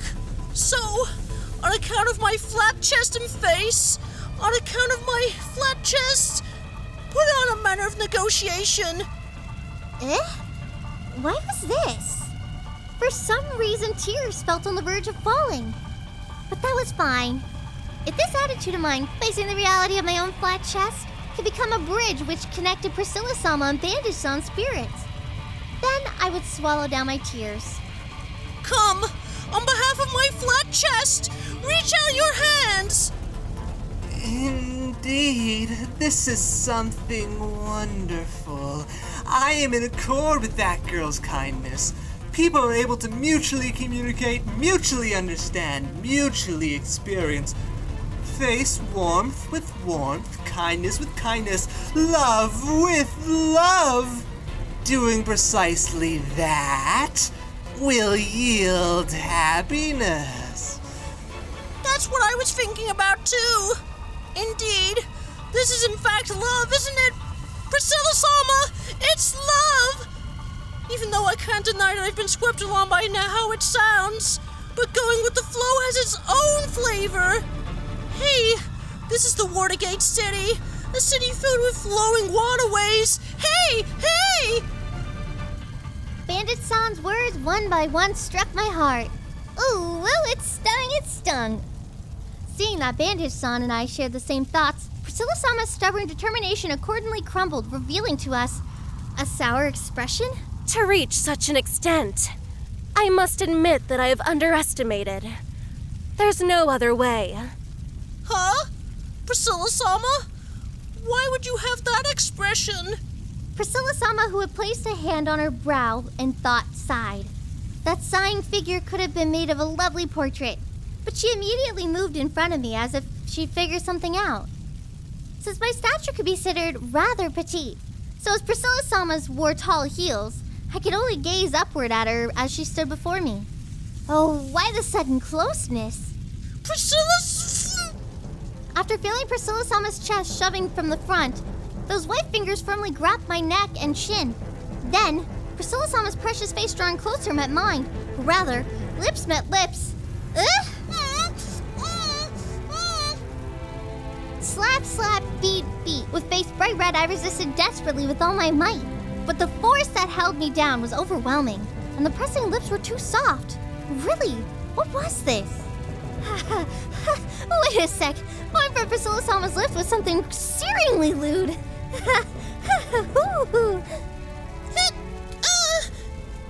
The heat ceaselessly flowing forth led to dizziness. Before I knew it, I'd already slumped to the ground. Priscilla-sama gave me a second glance as she ran her crimson tongue over her lips. Well, that should be sufficient. Like this, speaking to provoke! I forcefully rubbed my moist eyelids, placing force onto my waist that had been stripped of all its strength to stand. Really now, Priscilla-sama, just now. I want to lodge a complaint. Priscilla-sama! Just now! What was that? Please take responsibility. To have been forced into such a thing, I can't be wetted off now! The same would go for I, who allowed our mouths to touch. Although using first time as an excuse is your prerogative. But is it not because of this you were given a chance to restore your sense of reason? A chance to restore my sense of reason? After trampling upon the purity of another, Priscilla-sama still had an air of indifference. Did she think that doing whatever to a bard was fine? How effeminate. Well, raise your head.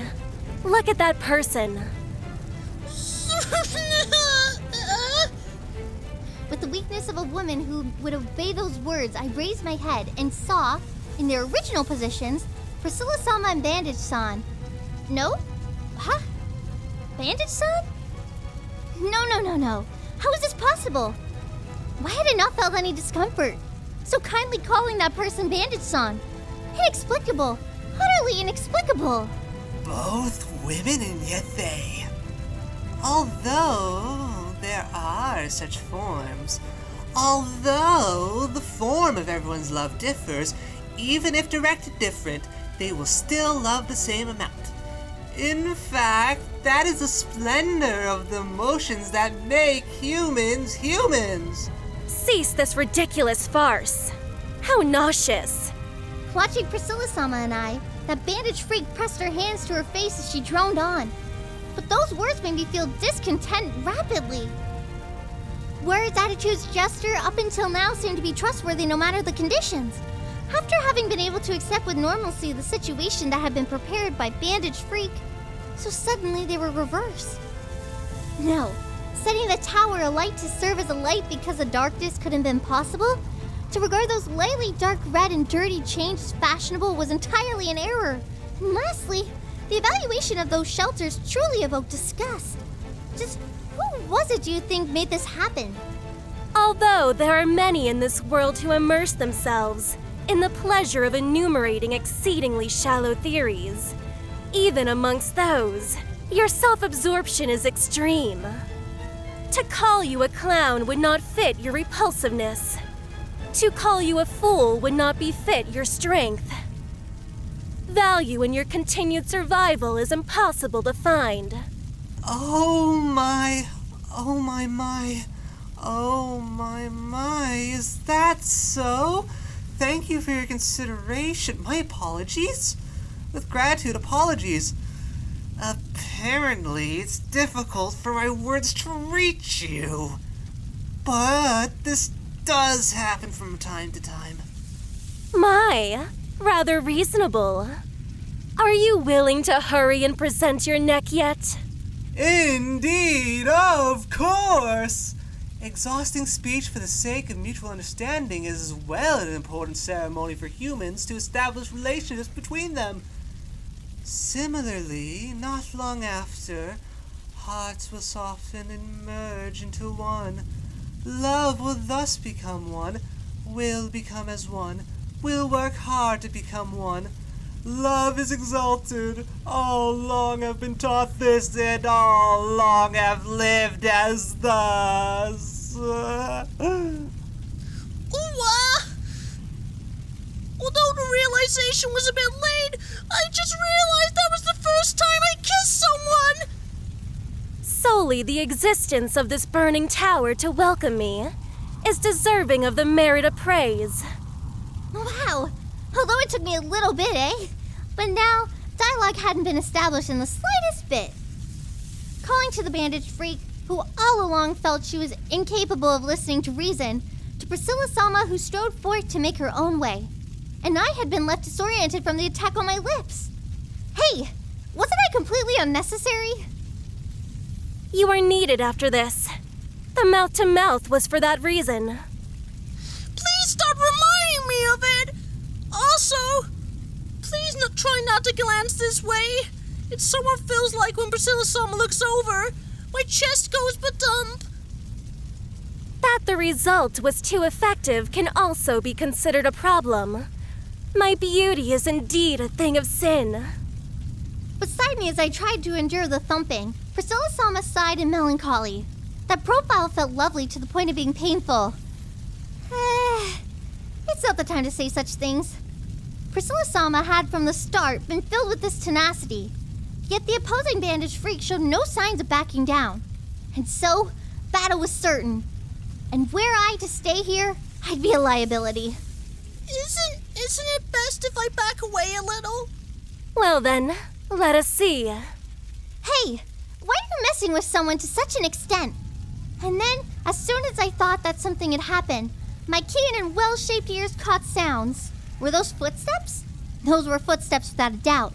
And not only without a doubt, those footsteps were not only one pair, they were many. No, they went beyond many to excessively excessive.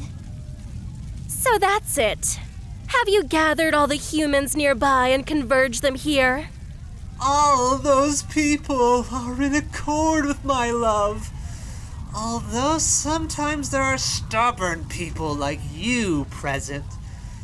But, as the saying goes, once rainwater falls into a waterway, all differences vanish. If you surrendered your heart, your perspectives would change as well. Were you to mix yourself with rainwater, you would unexpectedly contaminate it. Although the proverb meant something like this, now is not the time for such idle leisure. The burning control tower, surrounded on all sides by waterways, facing each other in the square in front of the control tower, and the large crowd peering over at us from the other side of the waterway. The number of people was really big. Certainly not on the scale of the convention center, which had 100 or 200 people. This was thousands, or perhaps even more. Indeed, that many people did surround us, and although saying this is very impolite, they glared at us with dangerous gazes. Was this the state of having one's soul completely overtaken by wrath that Subaru-sama had described? It should first be mentioned that you, just now, were wearing the same expression as those commoners over there. Really? How terrifying! But in that case, if Priscilla-sama were to kiss each one of them, everyone would recover their consciousness, right? If Priscilla-sama's lips aren't taken care of, they're swell. Who would give to charity without regard to who is receiving?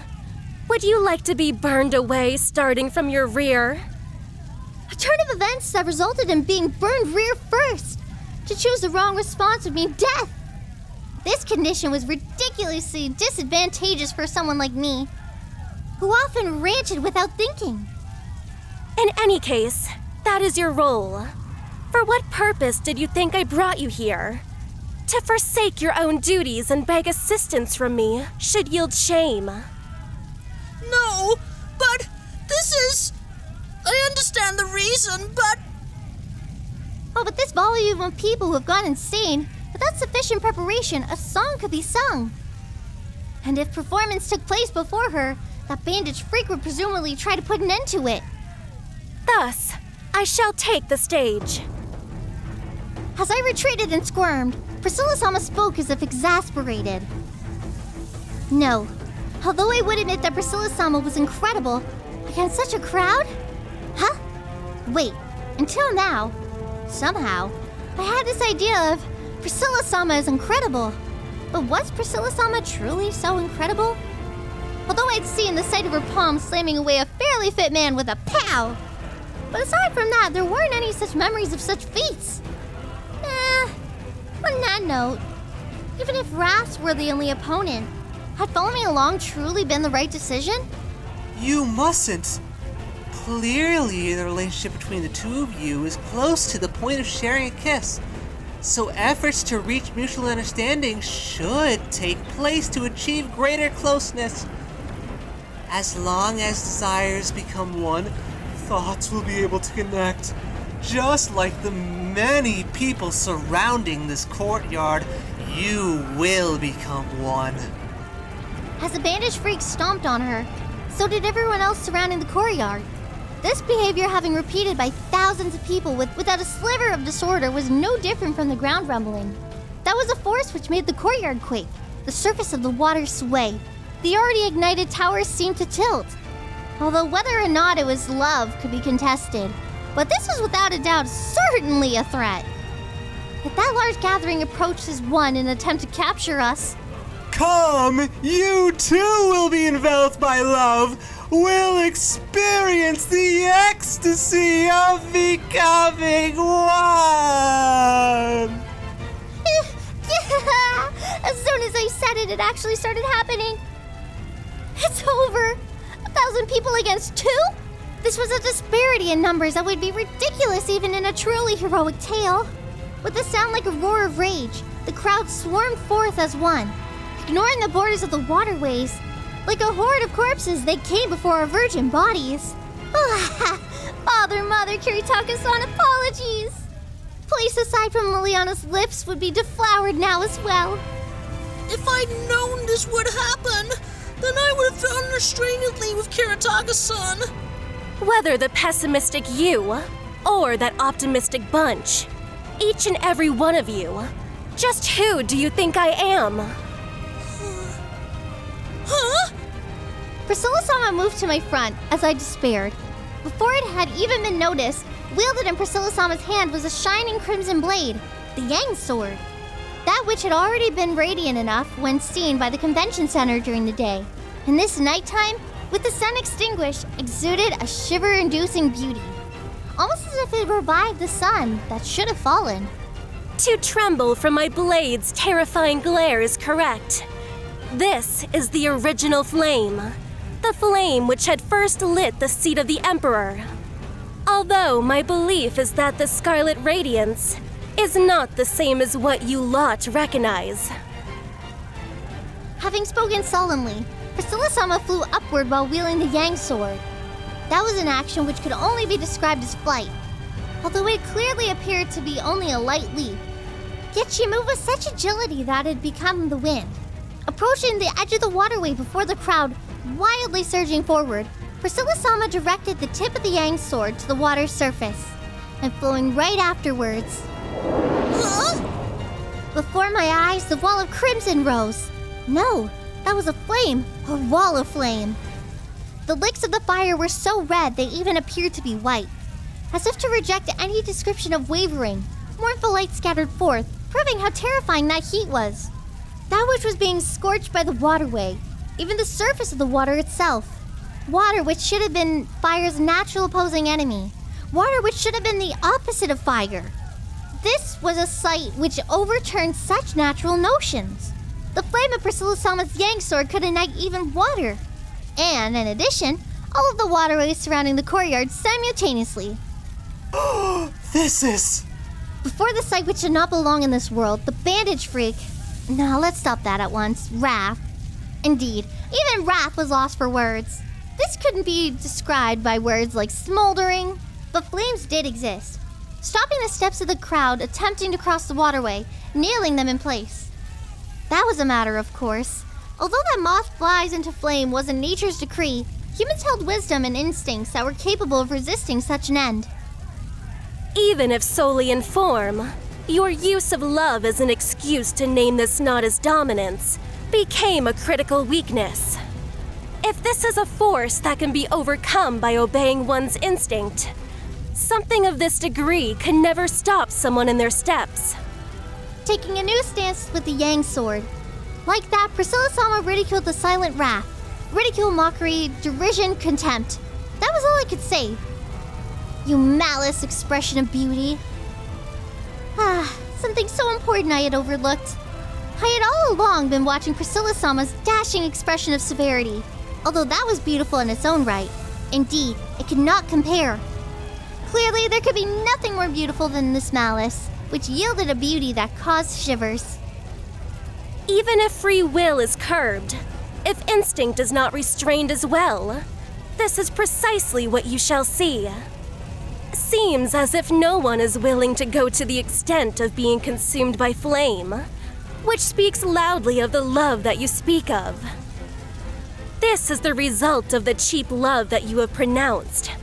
Such a scene is precisely what is defined as ridiculous, Sin Archbishop. How truly incapable of measuring up to that exaggerated title. With mockery with momentum, Priscilla-sama continuously chastised the silent wrath. My hands couldn't help but moisten with sweat, gaze flickering over the scene. The thought of whether Priscilla-sama was truly so incredible, that had persisted until now, had been completely swept away.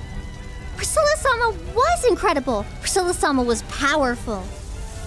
In the end, expressions such as love becomes one is mere superficiality. My peerless self is at the very peak, and thus, no matter how much you struggle, commoners like you can never become one with me. Priscilla-sama was amazing! Although she was amazing, but... Wasn't the situation weird? Even if you are capable to approach me, to catch up with me is absolutely impossible.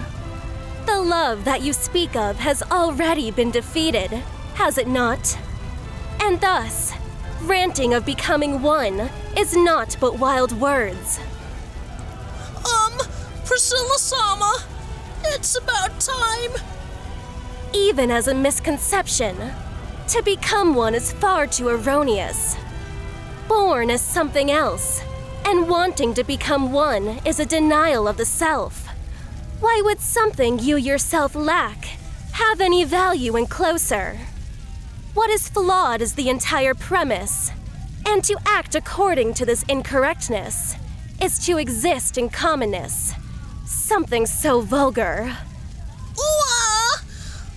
Why such an absolute rejection? Oh no! Clearly because blood had rushed to the head. Clearly! Even if Priscilla-sama's blood had rushed to her head, perhaps she was still able to do something. But for someone insignificant like me, the preference would be for you to refrain from doing this, and end it as quickly as possible. Perhaps she had noticed, for Wrath, being faced with Priscilla-sama's words, had wordlessly bowed her head, immersed in silence. Well, to have been met with so arrogant words, anyone would have been infuriated, because talking back felt like it would bring a multitude of words in response. So even infuriated, silence would be kept. It could be said that this turned to be entirely uncomfortable. So if possible, if Priscilla-sama could just beat down on Wrath and call it a victory, that'd be a relief. Fool! To do so would mean everyone but myself would be bisected. Is that not correct? Although, the sight of a city stained red with blood would be appealing to see at least once. There is no need to bring it about in my country. Well then, this first opportunity should be delayed, and likewise, you should fulfill your use. Right. That was the case. In the first place, that was my duty. Being under the influence of wrath, the pain and even wounds inflicted on that person would be shared by others. My song was required precisely for being rid of such a condition. After seeing the actual scene, I've become quite unsettled, so who knows if my song will actually work? If unwilling, your head and those of that crowd are free to fall alongside that being's. If you feel that such a scene is best avoided, without fail, place your heart into song. I continued to clutch the lyre lyre, shrinking back now so that such heights of responsibility had been cast upon me. The burning waterway was keeping the crowd away, and yet the crowd remained as hostages, and the method to free them was my song. Priscilla-sama's duty was... So, that's to say, until I've used my song to sway the captivated crowd, Priscilla-sama's duty is to keep me from dying. Isn't that how it feels? If you die, well, all that's left is to sever their heads as soon as possible. Best to think of it as all their lives being wrapped around your throat. Yuck! Such slow understanding. Now then, After I'd covered my face and cried loudly, Priscilla-sama's expression changed. Priscilla-sama now regarded Wrath with brows frowned, who had maintained her silence until now. With an uneasy premonition, I snuck a peek in that direction through the gaps in my fingers.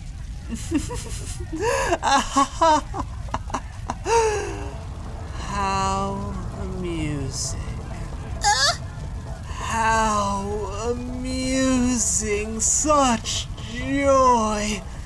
Perhaps this should be called delight. No, perhaps it is not possible to name this ascendant feeling in my heart. Speaking with a low voice, languidly, Wrath raised her face. On that face obscured by bandages, impassive and assertive eyes swept back and forth. The gaze of Priscilla-sama, at the wall of flame, at me! Wait, no, please, don't look at me. My apologies. I was scattered for a moment there. However, thank you. I have awoken. You are correct. Expressions such as desiring to effortlessly achieve understanding were far too selfish. Was that a smile and laugh? The monster's mouth split open horizontally, revealing a smile which showed white teeth. The monster laughed, intimately, as if welcoming a friend or family. Having been rejected like that, and despite that...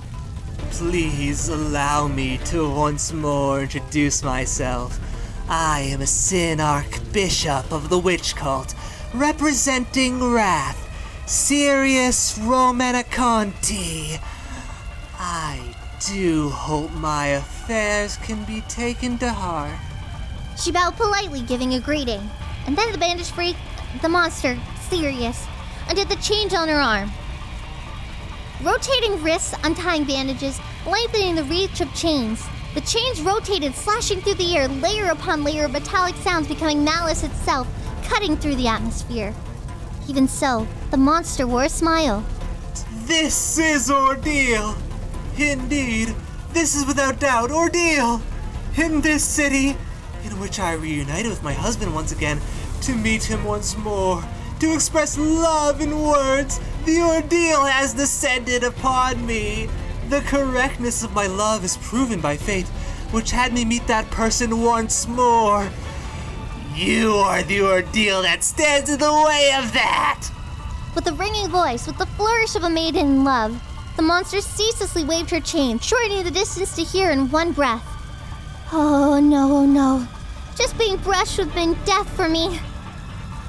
Quell the crowd. That creature's opponent shall be me. At the very least, do not perform anything insolent. What? Priscilla-sama? You are to prepare your song. Should a shadow fall across the Yang Sword, I shall, no matter what, sever that abomination's head. And so, before that happens... Even the limit she gave was arbitrary. As if not hearing a trace of my words, Priscilla-sama and the monster Sirius exchange opening blows, beginning their battle. Listening to the fierce collision of chain and sword, I thought that I had to at least do something, rather than calling a sense of responsibility. More like being urged onwards by some indistinct feeling. I began running toward the wall of flame on the waterway, hopelessly. Run faster, damn it! I hadn't even thought of anything. And so, for now, please listen for a moment. Ocean of the wilderness! Hot! Nearing the boundary of the waterway, I prepared to whisk those in hearing range into a whirl of song. But immediately upon drawing closer, my face was destroyed by flame. It really can't. Although forcefully trying to put air to their performance, Priscilla Sama's wall of flame was beyond hot, extremely hot, hotter than was normal. But without drawing close to this extent, no one would be able to see for real. Ow! Hot, hot, hot! My hand will be scorched! If my throat or lungs are burned, this battle will be lost! Wait! Huh? Having been licked by a tongue of flame, while regretting my carelessness for having gotten my face scorched beyond repair, I discovered that the hands that would have been swallowed by fire were unharmed. Or rather, even the wooden lore lyre hadn't been destroyed by the blaze. Which was to say... This is no ordinary fire? No. From the start it had been evident that there was no ordinary fire. But this seemed to be one which did not burn. Although the heat was scorching, it would not burn? In that case, then this would be crossed through in no time, wouldn't it? What was this? Was this a bluffing intimidation of fire? Only meant to scare people off? Coming along was indeed a failure of a decision. Ha ha!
Arc 5, Chapter 66, The Stage of Liliana Masquerade. Gah! What a disaster! The fire is way too hot! Way too hot! 7 times hotter than regular fire! Being burned by this would mean dying with 7 times the agony! The white wall of flame now stood before me, since it was a flame that would not burn if it touched, but miraculously appeared to only let off waves of heat. In truth, being able to withstand the pain would mean it would be possible to breach it. And so, to keep the truth hidden from anyone, too scared to rush forth, I pretended to be someone writhing in agony because of the flames, to convey to everyone surrounding the waterway of the dangers of the flames. Well, even with everyone's mental state being a tad insane, it seemed their instinct had left them with the notion that the flames were dangerous. So, my desperate act was perhaps not much of use. But even so, Not performing it was something I couldn't justify. It was easy for Priscilla-sama to order me to sing and dance to snatch the people's hearts back. But In all honesty, snatching spirits back, rah! Has a mood to sing with. It would completely serve as an obstacle, and it went against the principle of a song in the first place.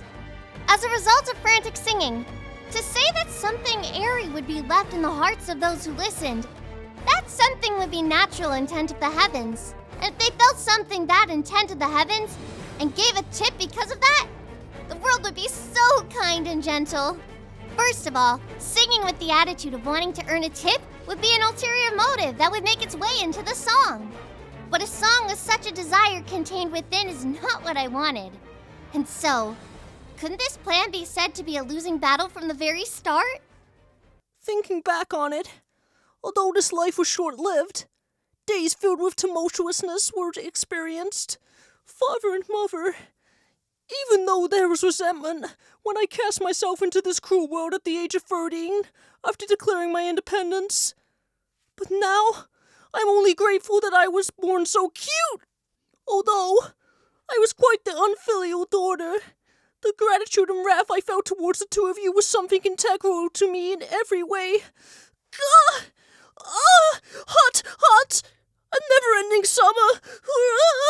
Well, speaking of gratitude toward parents and various other whims, I felt a sign that those on the other side of the wall of the flames were about to approach. And once more put on an act of overheating. Really hoping the bunch that was unable to read the atmosphere would react appropriately.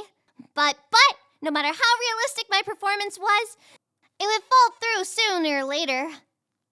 And then, if we're exposed, there would be no way to contain Priscilla-sama's extremely limited temper. And then, it'd be no good. It'd be over. Oh my. Do you have the leisure to see? The girl you have expectations of is wearing an expression as if there is no path forward, is she not? I can clearly feel the sorrow and exhaustion plaguing that child's spirit. Do you not feel sorry for her, weeping and aching? Not in the slightest. Without regard to me, who had begun to clutch my head and count down the seconds to the end, in the center of the courtyard surrounded by waterways that had been set alight, an exchange of dialogue between Priscilla-sama and that freak Sirius was in progress. And that said, the dialogue was entirely composed of Priscilla-sama mercilessly turning a deaf ear to Sirius' modest words. And setting aside Sirius's manner of speech for now, the figure now was rotating the chains of both arms that could not be called steady in the slightest. Air being slashed, atmosphere being sliced, the path of metal chains being swung through the air changed freely. Tumbling, prancing, front, back, left, and right, it struck towards Priscilla-sama like a metal snake. The extending and reacting chain of an ear-piercing level of sound, continuous to the point that it seemed to me that Priscilla-sama had been closed in a cage of iron. The stone steps that took direct hits from the chain exploded mercilessly, were caved in, were scraped, which spoke volumes to the power. If direct contact with the skin were made, the result would be hideous, akin to that of a snake's fang or tongue. If the recipient were someone whose skin was white and delicate like Priscilla-sama's, their cruelty would be even more pronounced. But Priscilla-sama in fact ferociously attacked that metal chain. Tumultuous and yet tasteless noise. The heedlessness which is projected indiscriminately. A base weapon from which even a hint of elegance cannot be felt. Superficial and yet unseemly idle talk. Such a number of measures that incur my anger were prepared as entertainment. The disrespect you show me is rather admirable. Priscilla-sama is awesome! However, Priscilla-sama wore an expression of boredom. Waving the yang sword to welcome the chains, they approached from every direction. But never mind. Front, side, top, and bottom. How could a blow from somewhere unseen like the back be intercepted? In addition, perhaps this power was unique to the yang sword. But whenever the yang sword deflected the chain, the point of contact would become a scorched white. That firepower did not seem negligible, and the chain would burn and become gradually shorter and shorter. If this were repeated, for sure she would run out of chains. Priscilla-sama! Please be rid of it! Regarding that is what is known as candid thoughts, which forget to cover eyes. Although, exposure of that level is presumably difficult for a commoner, it certainly inspires more pleasure than boring, twisted theory. Well, although merely one person in this world would be enough. Just now, you praised me! That was praise, right?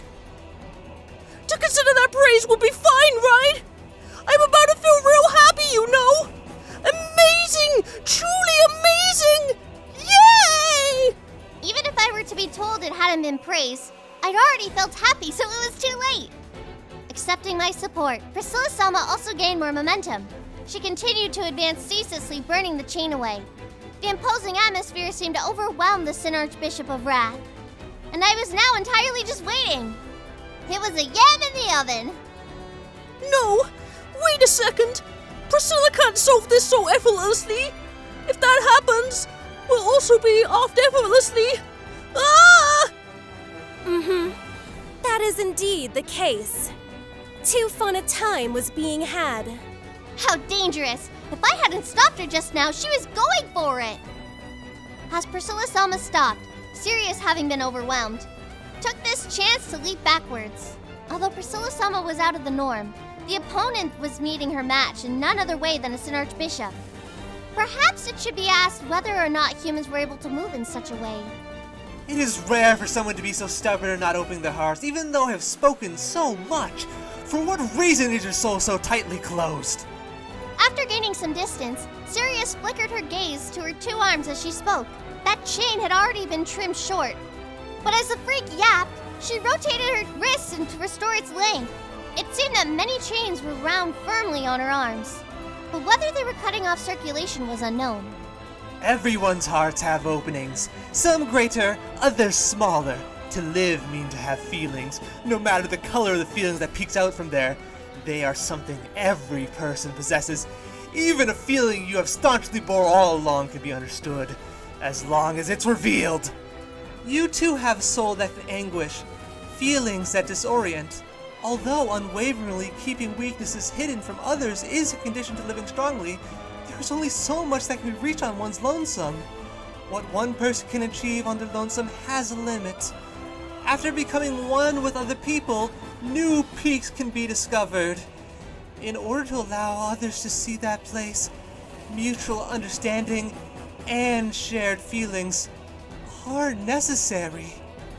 Sirius swayed her body, speaking to the silent Priscilla-sama. The sound of that voice seemed as if to permeate one's heart. That attitude seemed as if it was from someone truly close. That manner seemed tender, as if it would dissolve the guard of others. The content of those words seemed as if it enticed others. Clearly as if it was a sweet potion that melted slowly. Yet my extremities felt numb. Could you allow me to help you reach understanding with others? Truly, your love is so deep and loving of the world. Looking forward to be loved, wanting it. I can understand this, and I hope that others can come to understand this, so that you are kept from spending a lonely night on your lonesome. Truly a shame to rely only on delusion and conjecture, and prattle on without embarrassment. If you hold no doubts in your own words, you are precisely what is known as a lunatic. Oh my, thank you very much. That is a title commensurate with my husband's. Those are the delusional words of someone to be reprimanded, who cannot comprehend the slightest how outstanding that person is, and spits wild words of admiration, envy, jealousy towards that person. Cease speaking. What belongs to me alone. Your narrative is the one delusional, nonsensical thing here. Even the surface of my enigma cannot be skimmed by those like you. Priscilla-sama with self-assurance rejected that sweet, enticing proposal beyond doubt. However, in terms of self-assurance, Sirius did not lose to her. The freak's head tilted as if having expected Priscilla-sama's rejection.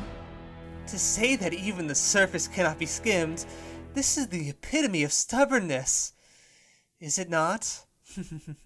In that case, how does such a significant sound?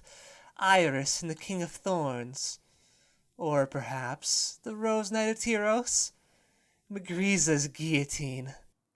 I didn't understand the significance of Sirius's words, nor the intent behind the monster saying such words.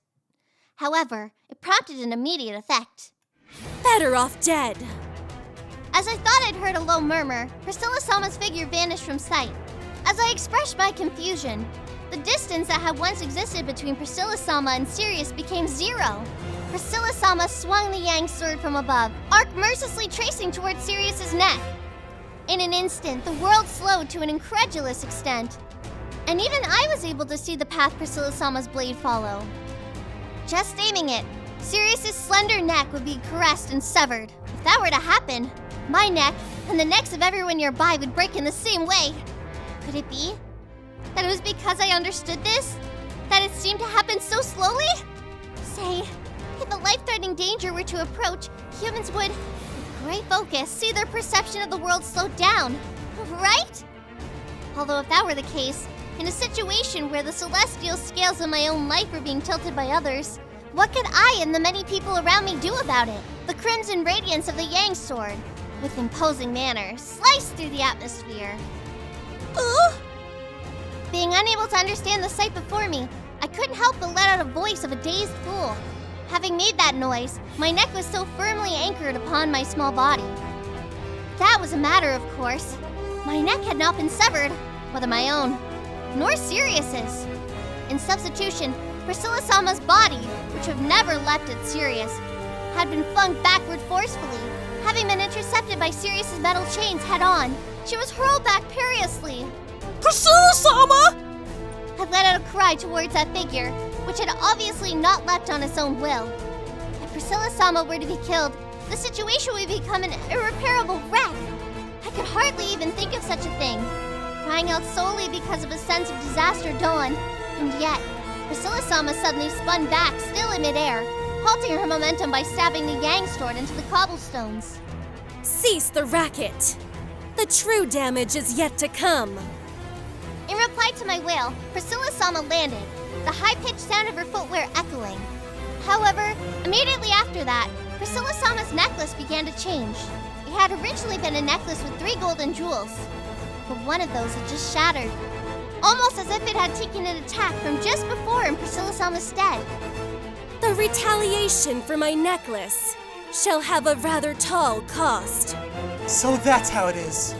Is that wound you suffered are transferred onto what is valuable to you? That is truly a manner befitting pride. No, that couldn't be. That couldn't possibly be. Deliberately putting forth demeaning speculation is malicious to the extreme. Audacity to this extent cannot be redeemed with even 10,000 deaths. A scorching heat that burns and burns yet never dies out is most fitting for the manner of your death. Priscilla Sama's rage was directed at Sirius, whose attitude had not wavered in the slightest. Rather than to say that the Yang sword in her hand had increased its radiance, perhaps it would be said that the heat was increasing? Priscilla Sama's regal attire, to me, appeared as if it swayed under the scorching rays of sunlight. Though gazing at that, there truly was no way to think that Priscilla Sama was in a disadvantage. But there was also that incomprehensible happening from just now. Sirius had taunted Priscilla Sama with words I couldn't understand. Priscilla Sama had seemed to rush forward as if falling for that provocation, and she had been intercepted because of such a predictable movement. But that was not the case. Rather, in my amateur opinion, in my eyes, Priscilla Sama's movements had appeared to be as fast to the point of disappearing from sight. But perhaps to Sirius this was not the case, although this possibility could not be denied. But that couldn't have been. Because when the Yang sword lashed out, Priscilla Sama's movements were stopped, appearing as if suspended, although such words did not convey the general idea. What had happened was on a different level from that. More precisely, it was as if it had been completely frozen. I didn't think that it was Priscilla Sama's intention to freeze in such an unnatural position, nor that it was something humans could consciously do. In that case, that stoppage should have just been connected to some kind of incomprehensible ability. But what could it have been? Please do not rage like that. Although you appear to be constantly raising your temper over something, such a thing will bring exhaustion if it only parts the soul. Something like wrath is the tomb of the feeling that should be most shunned in this world. People's hearts are full of emotion, and so they should be always filled with ecstasy and joy. Whoa! Even if you think that, the people outside don't look very happy. Do they? Huh? Just now. Could it have been a voice that had been audible? That freak Sirius looked directly at me, her eyes visible from the gap in the bandages, coiling tightly around her body. Ah! What a disaster! Have I conjured myself? Indeed, within the hearts of everyone outside, unease and lament reigns. Although this too is something tragic, this is merely the result of human hearts overflowing with tenderness and compassion. What are you saying? Once under the influence of my authority, people become capable of opening their hearts and resonate with one another. And so, feelings that cannot be put into words can come to light. To be human is to be able to empathize, a precious existence from which feelings can come to be. If the hearts of others are cherished, one's sorrow is witnessed, in one's own heart sorrow will also bloom. And a new sorrow will also sprout in the hearts of those who witness that sorrow. As the cycle repeats, those drops of sorrow become a pond, become a lake, become a river. The person had spoken such outrageous things. In other words, the more people gathered, the worse it would get. Because with this person around, their emotions would be amplified to the extreme. Such a mechanism could rile up and spread suffering to everyone in the city, and it didn't just stop at creating unrest. This person had referred to it as a connection of the heart. If this seems a tragedy, then by all means, take the lead in saving everyone. Choosing not to do so, and only voicing laments, is but an irritating noise for the commoners. I can understand those words. I'm merely being overwhelmed by a one-sided attack by my own helplessness. However, I possess a means to save all those enveloped by sorrow. Although it was doubtful that the freak's notion of a good idea can make the situation take a turn for the better, neither I nor Priscilla-sama spoke up. Although I didn't know about Priscilla-sama's rage boiled in my heart. A feeling that cannot be described with words surging within my chest was igniting. A means to offer salvation to all those enveloped in sorrow is to use the light, use joy to sweep away that sorrow, which is to say that I, who is to be a conduit for such salvation, must find happiness. My. Within the city is the husband from whom I've been separated with for quite some time. Confirming my love with my husband, with that person having it returned. A happily married couple is the emblem of happiness.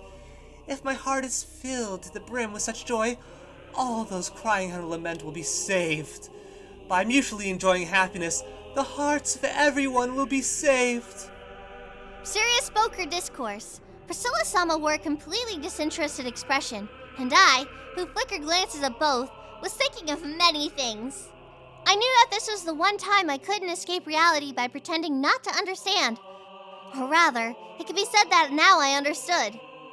Thoroughly and completely understood. The fact that this freak Sirius Romanicanti was our enemy. I raised my head and gazed across the surrounding waterways engulfed in flame. On the other side of the white-tainted wall of flame were figures of people who stood in place, without a means to cross the waterway. They had all fallen under the charm of unwanted feelings, having lost their self-awareness. I could hear the sound of their corpse-like voices. Much thanks to my peculiar ears, as a bard, I was proud of my voice and hearing. To me, those voices seemed echo endlessly. So terrifying, so sad, save me, how painful, how, why, so unpleasant. I could hear those kinds of voices, of resentment swept up as if in a vortex, of wails drawn out for eternity. Was this a result of that so-called empathy then? Was this a result of that so-called becoming one then?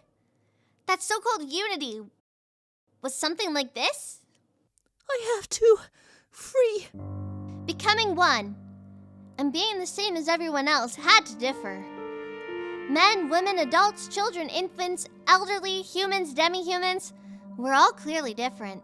To condense that all together, to blend it all up, and to say, like this, everyone will understand each other and become one. Such words were certainly nothing to joke about. Nothing to joke about! There is no necessity for your happiness. Shut that pettily clever talking hole of yours while still able, and die on your lonesome. I don't like that. Do not insist on using loneliness or disconnect to comfort yourself. If you are one who cannot recognize the form of happiness, taking a look at my happiness and giving a chance is not so bad, is it? Or perhaps if you understand the joy of connecting with the one you love, then you have come to understand the joy of being a bride. Unfortunately, I have already walked the aisles 7 times. And on each of those, there was nowhere approaching something like happiness. Apply not your paltry standards to me. It is nauseating. 7 times. Priscilla-sama treated Sirius's words as jest, and brought the Yang sword down from above. However, Sirius also commenced her own furious attack of steel chains. Sparks ignited, scattered, the burnt chains flew away, and the clash caused the figures of the two to be pushed away from the center of the courtyard. Having been burnt off, that chain, burning white, that an unextinguishable flame, in a state of being unable to give voice, those people were wailing in agony. Within me, slowly it came together. Could it be accomplished? In the situation that had been imaginary and indeed reality was indeed correct. In that case, it shouldn't be unachievable. Even though I have clearly expended so much time on this, only for the sake of reaching the heart of that one person, you have had 7 chances and wasted all of them. Do not pin the blame for your own lack of allure on me.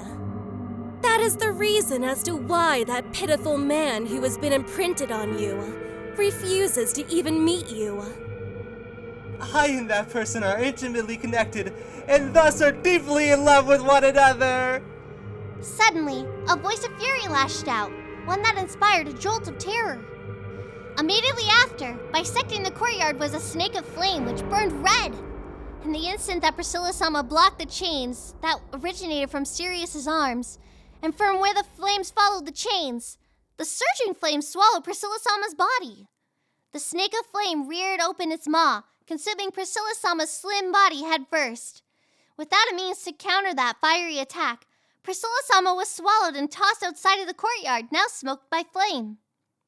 Just as she was about to plummet, she suddenly stabilized her body with dignity on her sword. And yet, after being submerged in such flames, Priscilla-sama's body remained completely unhurt. But with the sound, a jewel from the necklace once again shattered. The 2 clasps of the necklace came undone simultaneously, landing on the ground with a resounding noise. Me and that person share a deep love. That just and sincere person just cannot help that he has yet to finish what he has begun. Misconstruing that person's sincerity as pure love is just too obscene. How irritating! Priscilla-sama had once again survived at the cost of the necklace. But Sirius's demeanor towards her had entirely changed. That freak opened her mouth as if bearing fangs, spitting ugly words as she violently expressed her temper, and her arms had swept up a vortex of crimson flame. Why is it that you so inconsiderately shake my heart to this degree? These violent emotions that shake my heart. Wrath, or in other words, passion. This quaking will give way to heat, burning away the accursed sinners. Is this what you want for yourself as well, you pretentious, lonely wench? Ah! With that mouth, with those eyes, such babble. A vortex of flame appeared over Sirius's head as she raised her arms, immolating herself in that detestable wrath. What had struck now were a pair of slim twins which came from her arms, and as those arms crossed, their forms emerged into a powerful snake. The arm struck violently downward, and the enormous snake of flames rushed at Priscilla-sama. Rather than evade it, Priscilla-sama took a stance of meeting the attack. The yang sword was swung from below to above, its tip lodging in the head of the snake. With a sound that was not one of chain meeting sword, the flaming snake's aim had stayed greatly. However, Priscilla-sama was sent flying by the impact, making it impossible to follow up. After Sirius had summoned the snake in a fit of fury, the positions of offense and defense had suddenly reversed. Priscilla-sama had been forced on the defensive, and the metal chains and flames chased her retreating figure. Why was that? Although it was clear at a glance that Sirius's abilities couldn't be underestimated, considering the earlier stages of the fight, I didn't think that Priscilla-sama was inferior. Earlier in this day, she had said that the yang sword had poor consumption. But was that what was pressing her like this? Or could it be that, perhaps, merely a speculation, that Priscilla-sama was unable to attack? Is it me? A quick end, not just for me, but for everyone in the vicinity as well. In order to avoid such a result, was this battle for buying time? Wait, no, hang on. How could it be that the arrogant Priscilla-sama who thought the highest of herself would do something like that? You are to prepare your song. Should a shadow fall across the yang sword, I shall, no matter what, sever that abomination's head. And so, before that happens... At that time, something had shook my brain. Right before the battle had started in earnest, Priscilla-sama had told me. Before the yang sword had met its limits, I was to prepare a song. And she had added that if the time were to approach, Sirius's head would be mercilessly severed, and everyone else along with her. But that meant that I should wait around for the right moment. It had a much deeper meaning than I had thought initially, right? If so, Priscilla-sama was waiting for me to prepare a song. At the very least, for the time that I took responsibility for those words. How bothersome! That person's so damn bothersome! If there are feelings, just confess the feelings already. That person absolutely has feelings for me. No, I had been told I was liked. So it had definitely been said before. Ah, what a pain! Screw this! This was terrifying! There was no other way. Priscilla-sama! If the situation was as I suspected, then she was fighting at a bothersome disadvantage. She must have understood what I was thinking right now. I pointed towards a stone tower that had been ignited by Sirius's flames. Priscilla-sama turned her head at the sound of my voice, looked to the place I was pointing towards. Oh. With terrifying expression, with terrifying gaze. But despite such a terrifying visage, inspiring a feeling of reliability, she smiled. An expression so wicked it made it difficult to figure out just who the Sin Archbishop was here. Stop looking away. With the likes of you as an opponent, looking away is no distraction. Do not lecture me on my actions. Priscilla-sama leapt back, while at the same time parrying an approach chain in the midsection of her sword. Her body gathered momentum, moving with speed beyond that which one motion would allow, and landed by the burning tower. Priscilla-sama gazed up at the burning tower, and, directing the tip of the yang sword at its base, she stabbed. Such an unsightly flame.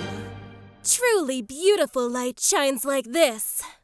Differences in aesthetic between the lights of flame and such were incomprehensible to an ordinary person like me. Although incomprehensible, even a layman's eye could clearly make out the decidedly different sort of flame now surrounded the control tower. The rising white-tinged flames now shimmered. They were the same type that surrounded the waterways. Even though the snakes of flames originating from Sirius's chains also burned crimson and scorched with bright and staggering heat, the flames emitted from the yang sword held out a sort of scantity that gave impression of being untouchable. The stage is prepared. Ensure that you perform your utmost. Right! Understood! After smothering the flames of Control Tower with another layer of flame, Priscilla-sama spoke one sentence. I replied with fervent confidence, rushing over to the Control Tower. While watching the situation with an air of being set off by anything that happened, Sirius flickered her gaze towards the scene and extended both hands in our direction. What are you doing to the flame I lit as an emblem of my love for that person? I think it's best you don't speak of outlandish, ridiculous things such as setting an entire building on fire to flirt! I said it! I said it! Rushing towards my back as I spoke while running, I felt Sirius's spring chain coming after me in one smooth motion. Burning chains! A heat wave! Heat wave! I knew that before the flame burned me, my head could be sent flying at the very instant I was attacked. But heedless of what was behind me, I ran. And the reason was... This is a situation where I shan't hold back. Until whatever that one comes up with is witnessed. Chee! Taking the place of my fleeting self, Priscilla-sama landed where the chain would strike. The Yang sword sliced downwards as if licking, deflecting the entire tongue of flame. Hearing the intermittent sounds of Priscilla-sama and that freak clashing anew, I finally reached my destination, the burning stone tower. Although the distance covered hadn't been too long, drawing breath grew laborious, and my body felt fatigued. In all honesty, right now nothing would feel better than a drink of ice-cold water before collapsing on a bed. Although this was something not meant for traveling bards. But after spending long in a greenhouse-like surrounding, anything but a soft bed wouldn't work. Oh, really? Isn't this all Kiritaka-san and everyone else's fault? Allowing me to reside in the city, showing me warm hospitality, whether the scales of the White Dragons or the citizens of the city, everyone had expressed their love, and the likes of Kiritaka-san with such enthusiasm that even I was taken aback. It was all their fault! Their fault for having me remain in the city, so that my ability to keep on the path of the traveling bard had been weakened. Well then, just a bit of extra effort here. Recall the ruthless determination of your waist and legs from before. My self-prepared teach clenched. I held my sturdy lure lyre in my arms and rushed towards the blazing tower. So hot, so hot, so damn hot! Anticipation of the scorching pain sent a jolt through me. However, although I felt an overwhelming heat wave, neither my skin nor my hair nor the lure lyre had been burnt by the scorching flame. The heat of the flame could be clearly felt. Nothing had caught on fire. Much like the white flames that had been rising in the waterways, there was painful heat, but no burning. And because of that, I recognized this flame as the Yang sword's bluff. However, it was different. Different indeed. The Yang sword wielded by Priscilla-sama had indeed burned through the metal chains upon collision. Even though it was clearly the same sword, sometimes it burned through, sometimes it didn't. Priscilla-sama's flame could choose what to burn, which meant that it could also choose what not to burn. Oh! So that was why the white flame enveloping this control tower definitely wouldn't burn me. Even though it was hot enough to burn me, agonizing enough to feel fatal, painful enough just to make whoever experienced want it to collapse and roll on the ground, it would not burn. It would just injure. It would not be deadly. Eyeballs melting, tongue withering, hair light, skin shimmering, lure lyre scorched, bones cracking, flesh burned, continuous eroding to nothing was all an illusion. Not hot, so hot, so hot, so hot, so hot, not hot, so hot, no hot, craving death, not wanting to die, not hot, snow hot, hot, hot, hot, even though it was so hot! Sprinting up the stairs of the control tower. First floor, second floor, just how many floors were there? Was there a roof? How far did the fire reach? Where had the hands of the fire reached towards? Looking left and right yielded only the sight of white fire, so hot, so hot! How could such agony be? So hot, heat beyond heat. Right now, I wanted to wail about the intensity of the heat, wanted to shriek until my throat burst. Absolutely not. If this agony were to be given voice to, it would ruin my throat in one cry. This throat could absolutely not be spent, these fingers as well. I wanted to scratch, wanted to express the suffering no matter how. But no, absolutely not. If these fingers were damaged, they would not strum a melody. Whether eyes or skin or hair would be okay. It couldn't be helped if they melted. But this throat, these fingers, and these ears as well were not okay. Because they were all indispensable for what could come next. Forcefully ascending the steps, slamming open the incredibly heavy door with a kick, appearing now before me was the night sky. The wind howling in frenzy, heat continuing to flow from beneath my feet. But there were no more walls. I wobbled along the cobblestone to the edge where I could look at below. The wind was blowing, and underneath a red figure and white figure were waving dangerous objects, with white flames surrounded by a wailing crowd. Although I was so hot, I felt as if I would die at any instant. Right now, I wasn't completely free from the heat yet. The soles of my feet were still burning. The white flames seemed to intensify as the wind blew. Sorrow suddenly rose in my heart, and I wanted to squirm. Eek! Eep! Alright! This is a once-in-a-lifetime stage! Reaching the place I had dashed for. Through the heat and agony that inspired a craving for death. From here, everything was visible and could reach everywhere with a sound. I was dying to die, but before I died, there was still something I had left to do, and so... Come! Gather around! Everyone far away, make sure you listen! Everyone close by, make sure you watch the dance! For everyone even farther away, and I'll be even louder, so just listen! Liliana Masquerade is here to sing and dance and perform for you! So listen well! Sky that transcends the light of dawn! Just gather all those passionate feelings and spit them out all at once!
In the end, Liliana herself did not remember when she had begun to sing. All along, Liliana's bloodline from the time of her mother, her mother's mother, and even her mother's beyond that, had been a bloodline that did not settle in one place, and instead traveled the earth. The vagrant occupation of a bard would of course mean that they would get bored quickly. They would not remain in any one place, but along with the winds, along with their hearts' whims, they would continuously travel with only 2 feet. It seemed that many bards would gather together, to band together for performances. However, Liliana was not particularly fond of this nature of banding together. Although she did not dislike being with others, their interests were different. They were palpable difference in a sense of music. Just like the line of her mother's, Liliana trod alone onto a journey. However, even amongst the many bards that value their freedom, it cannot be denied that her independence had appeared rather early. She had been 13 years of age when she left her parents' nest. Shut up. Annoying. Why can't you just sit and wait? Didn't your mom or dad ever tell you not to go doing things without their permission? Although not over a trivial matter. At the end of that argument, she fled with no doubts. Since the age of 10, Liliana had always wanted to live independently. Those were her heedless options of a daughter too deeply submerged in chasing dreams, and her parents, especially her mother, forcibly kept her from it. However, At around the age of 10, the feelings of the young Liliana were already a tad more mature than other girls her age. That was, more or less, the result of her father's performances and her mother's singing in various poems. The influence of being familiar with those played no small part.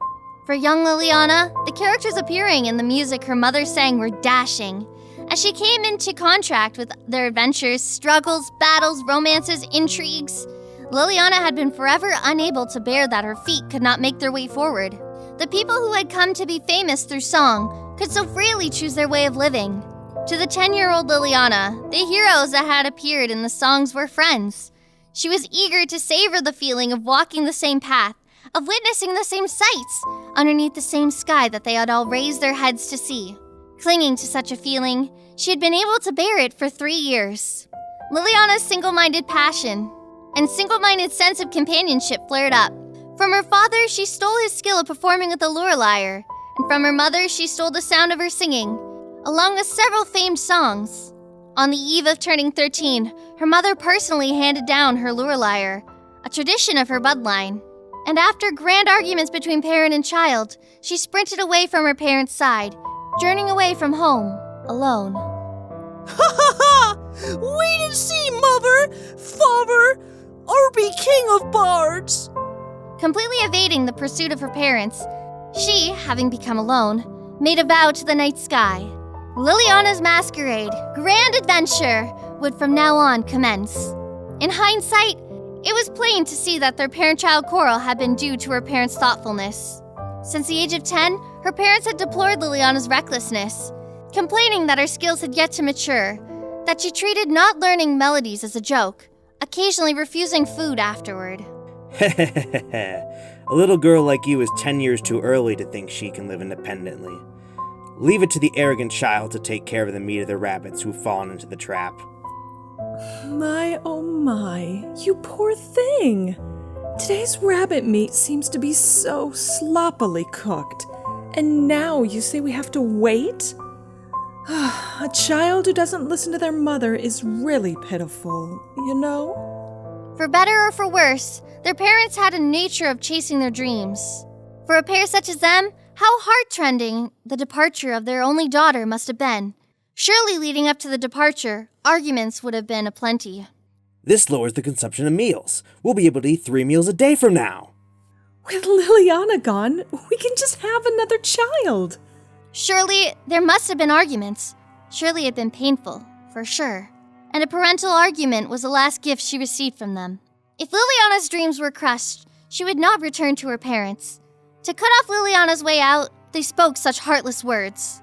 To weaken at the thought of an escape route was human nature. As long as a path of retreat existed, the flames of determination could not burn until their very last. Especially for a traveling bard who had no home of their own. Family and hometown were typically notions that were merged into one.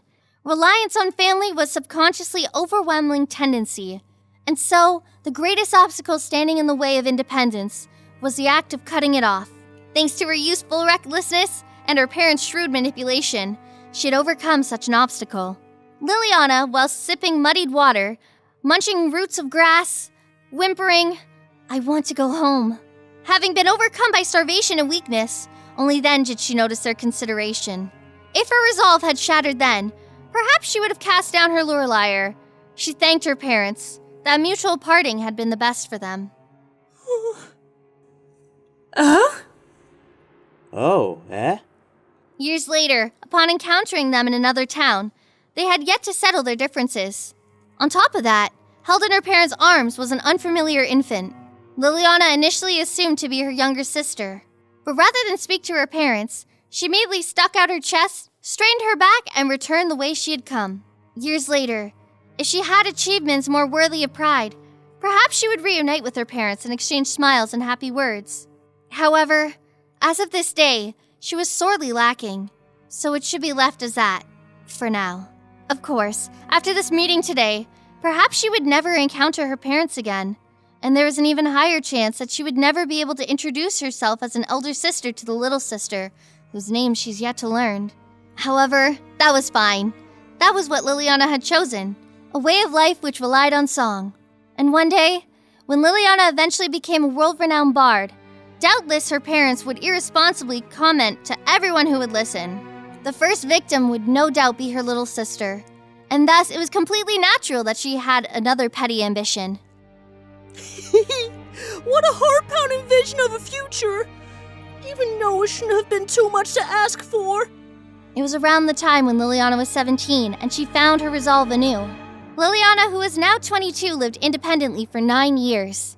It was a given that her life had not been smooth, instead riddled with tribulation. Most notable among them was at the age of 13, right after she'd begun her journey, the day immediately after declaring, "I will be the king of all bards!" On the day following, she was already utterly close to death.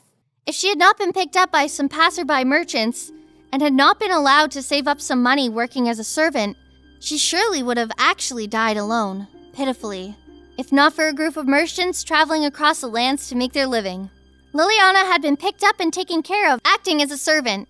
It was a way of travel much safer, much more comfortable than a truly solo journey, because there would be meals and a bed. Upon reaching towns, Liliana would take up the lure lyre, sing at the side of the road for coin. The first glance of her performance, recognized after leaving her father and mother's household, was unforgettable. The merchants took care of her for around a year, but when their spokesperson settled in a town, having saved up enough money to acquire his own store, the group disbanded. Amongst the scattered merchants, several groups invited Liliana to come along, but solemnly she declined, continuing on alone. Letting go of a safer, more comfortable journey, she renewed herself as a person and sharpened her fangs. The lukewarm day of the beginning had ended, and the legend of Liliana Masquerade began. This was, without question, a tale of such vigor. The details of the following years of toil are to be omitted. As a part of a group of merchants, or of a respected house of bards, she would have been fine, but the ruthless world had no consideration for a little girl who sang. It was then that she fully understood the consideration that her parents had shown before she left. This was when Liliana realized that there was another great truth in this world. It was that the world she lived in, and the world the characters of her beloved stories lived in, were absolutely different, and she was in no way one of their companions. The reason for that was hardly anything special.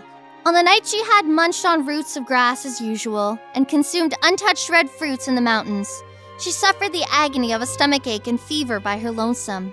And then she realized the heroes of the thrilling stories she had knew had never been like this, because those tales were done and over with. The days where they spat fresh blood, spoke their aspiration, cried out their hopes, and swung their blades were a distant past. Liliana had only superficially traded through their footsteps and woven tales of their witness. Liliana loved them, but they never loved Liliana. Her own thoughts had been completely one-sided, the kind of thoughts that would only lead to dead ends, set in the past, and ultimately to lose her way. Then, just was a bard. Her origin had been, "I will become the king of the bards!" And with that said, Liliana had taken up the mantle of a bard for many years, before finally realizing how useless she was. That was something she had never considered before, something that was akin to having slammed into a wall. Liliana tasted the feeling like having her nose and front teeth aggressively smashed. For 3 days and 3 nights, Liliana's pains, fever, and vomiting continued without cease. Amidst this nightmare, Liliana endlessly wondered what dream was and what was reality. After the 4th day, Liliana awoke recovered, splashed her face in the stream, and drank its water. The self that was reflected there wore a different mind than the self before. The wind rustled the foliage. The gurgling of the stream was refreshing, and the calls of insects and birds could be heard. And there, for the first time, she felt song. Tears overflowing, Liliana could not help but leap into the stream. The insects, birds, fish were all startled, their music flowing out of the water's surface, where Liliana's head emerged, heartily laughing, crying out. Liliana descended the mountains, body caked in dried mud and dirtied water, and stood on the streets. Everyone found themselves disgusted by the young girl clutching an instrument, wearing a dirty dress. The store owner's expression revealed disgust, and passerby on the street seemed uneasy as well. Merely standing like that for a few seconds would perhaps result in being knocked over by some thoughtless passerby. However, the Liliana moving through the streets moved with agility. It was not what she was thinking would be knocked over if it did not start soon. In this moment, her only desire was to sing as soon as possible. How many people noticed the strings of the lure lyre being plucked? A dirty, muddy girl, an aged and withered lure lyre in her hands. Yet the hands that were touching the lure lyre were breathtaking. It was unclear how many people had noticed it. The only thing that was certain, however, was the conscience of those who had been indeed taken notice, and had been immediately raptured. As soon as Liliana's performance began, the moment those graceful and delicate hands fingered weaving music, the footsteps of everyone on the street paused, as did their breathing. In an instant, everyone realized that there had been some sort of dramatic shift, confused by the tremendous wave that swept through their hearts.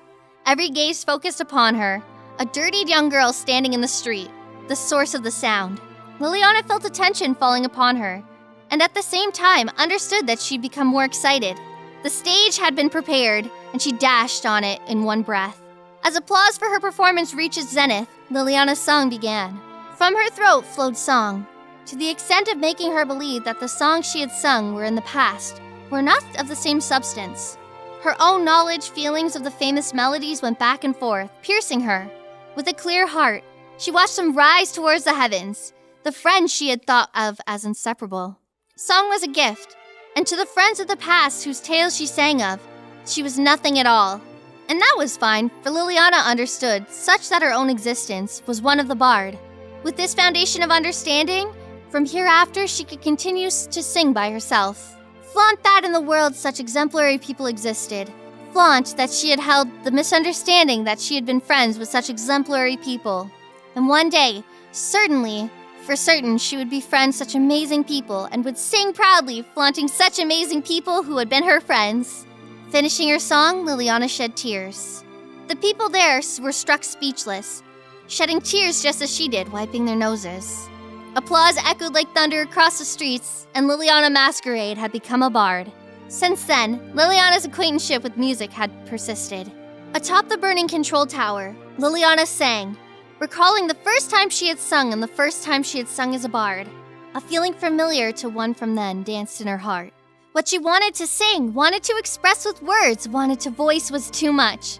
Even in the midst of song, she could not resist the urge to sing those, to the point that it would be called an obsession. The white flame that scorched only the prey it selected was still burning, its momentum showing no sign of relenting. Perhaps Liliana did not feel the heat that would scorch her, yet the heat that burned tormented her.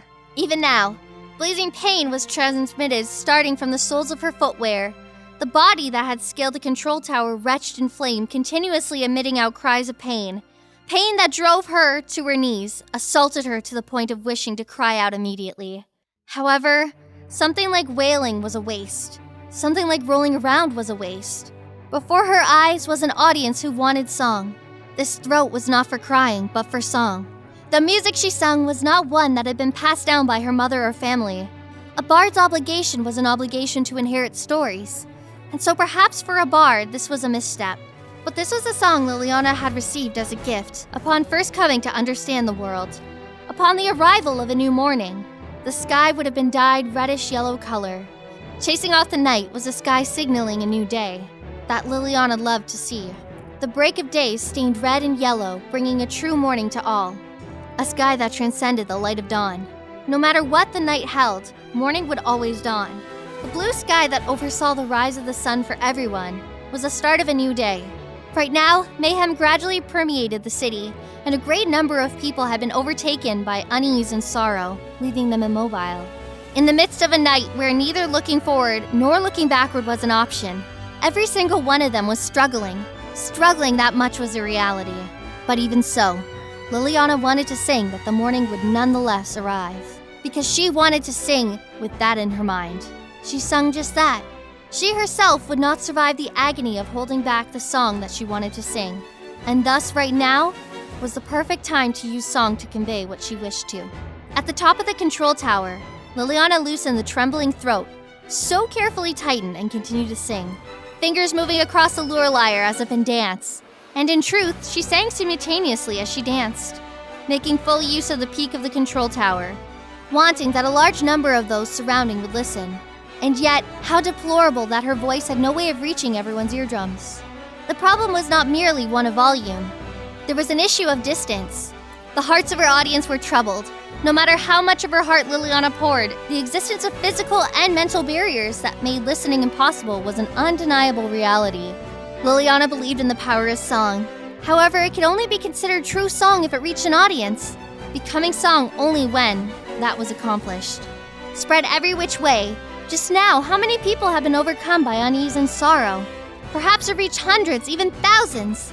Liliana had never had the experience of reaching such a wide audience on her own, without the aid of the magical device. Whether a means to diffuse voice, or a means to reach so many simultaneously, a normal person would not be able to have such means. Liliana's battle was far too hopeless, her aspirations far too distant. Back when she had been 10 years of age, Liliana's ambitions had been deemed by her parents to be far too reckless. And right now, was it just as back then? Was she still repeating the same things? Even though the power of song was real, was the person delivering the song still a fake? Was it this place where she wanted to end up at? At such a thought that inflicted pain herself, her throat faltered, and in that moment, Liliana, lovely songstress, that singing voice, I wanted to captivate me forever. a silly man with such a silly pickup line appeared in Liliana's mind. He was an odd man. He was doubtlessly a weirdo. Perverted might have been more accurate. Upon hearing Liliana's song, there had been those who had approached her with evil intents in mind. Liliana had remained distant from all of them. She could not lend her throat to those who were not sincere, attempting to use song for ulterior motives. That was a sense of duty to a bard. I have fallen in love with your beauty. Please, stay by my side. And so, he had been the first to try to become close to her from his heart. Awareness that Liliana was a bard was something that had only come to him after his declaration of love to her. Upon seeing her, on the first time she had performed in front of him, rather than her song, his eyes raked over her face, chest, feet, honestly, rather uncomfortably. However, that was not to say that he did not find himself touched by Liliana's song, nor that his feelings for Liliana had been hiding via deceit. He liked her appearance, understood her singing voice, knew that, as a person, leaving was impossible. The city of Pristella has 4 large water gates, so within the city are several shelters as an emergency measure. This magical device is used to encourage citizens to be aware of daily predicaments and to help them make decisions in the event of an emergency.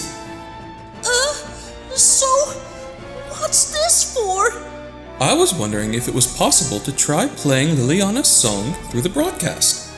Within this city are many people who have yet to understand your song. This is the perfect chance. Singing through a magical device was for Liliana a bad idea. Song should indeed be sung before an audience, and so Liliana had grudgingly refused, but he had laughed in a carefree way. I want to monopolize your figure, however, your singing voice absolutely cannot be monopolized. Songstress to everyone else, Liliana to me. Would that be possible? How had that weirdo dared laugh in her face without malice? If this was how he wanted to convince her, she wouldn't. She wanted to snort. Liliana knew many love stories of this world, having been chronicled in song. In those love stories, their hearts swayed, became infatuated with love. She knew which kinds of words would charm them, which kind of attitudes would make their hearts flutter, and which kind of love would be fulfilled. And thus, Liliana was not innocent enough to be persuaded by such words. Perhaps innocent, perhaps not innocent, but she did appreciate how songstress sounded. It was an exaggeration such that she could not straighten her chest and say it suited her. Kiritaka Muse expected Liliana to be a songstress for him, because that person had turned her into the songstress of the city, to communicate, reverberate, tremble, this feeling. No matter how dark the night, so pitch black that seeing forward was impossible. Even then, morning would still arrive as always. More resolute than anyone, louder than anyone, she would believe in it and sing it. The songstress of the Watergate city of Pristella, Liliana Masquerade. With that sort of feeling, heat and pain could not be sensed anymore. Everything of herself was being poured into the wrist that strummed of the lure lyre, the feet that danced in synchronicity, the throat that sang without rest. Her whole being squeezed out, withering away. The entirety of her emotions, the entirety of her singing voice, everything. Singing, singing, singing. Liliana had noticed that her ears no longer captured the lament of those hearts that had been whisked away. On the opposite side of the flaming waterways, those who had been sighing in lament now gazed upwards towards the empty sky. No, not empty. There was a control tower, weathered in flame, from which a voice could be heard. A miniature figure at the peak continued to cry out from a great distance. Eyes could not leave her. Their complete focus was directed towards the ears. Everyone holding their breath to listen to the song in rapt attention. A song that should have not been heard was clearly heard by everyone. This was no miracle, nor was it simultaneously hallucination, nor was it the sharing of emotions provided by the authority of the Sin Archbishop. This was the true blooming of the divine protection of telepathy, the gift Liliana had been granted by the heavens. A divine protection that had until now been subconscious. Only on this moment was it capable to exert the influence it was supposed to. Boosted by her singing ability and the realization of casting everything aside in this hopeless moment to help, it became a tremendous force flowing into the city. Of course, Liliana was unaware of this. In addition, there was no one there to inform her of the situation. Liliana only sang with all her heart and soul, becoming a bard, putting her all into singing, turning everything into this instant. Echoing here was, for certain, the music of Pristella's songstress. As expected, the arrangement I had prepared came to pass. Priscilla laughed, holding a flaming sword of crimson, seemingly containing the very sun within. The song had also reached Priscilla's ears. Liliana had taken center stage on the burning control tower, producing the most brilliant of songs. Although the Yang sword controlled that with flames that turned to cinders, the heat they emitted was no fake. The inside of the control tower was not enough to cook, and the stone tower would feel scorching, even at this instant. Certainly, it was so hot she would want to leap off. Even so, from this song that transmitted all of Liliana's feelings, cries or complaints of pains were practically undetectable. It was not that the feelings were not there, rather the undiluted pain was surpassed by song. What a foolish conclusion. Only one of a fool could reach. A most extreme foolishness. Proof that the ultimate idiocy would yield such foolish result that transcended reason. That one's foolishness is truly fascinating. Idiocy and foolishness are not alike.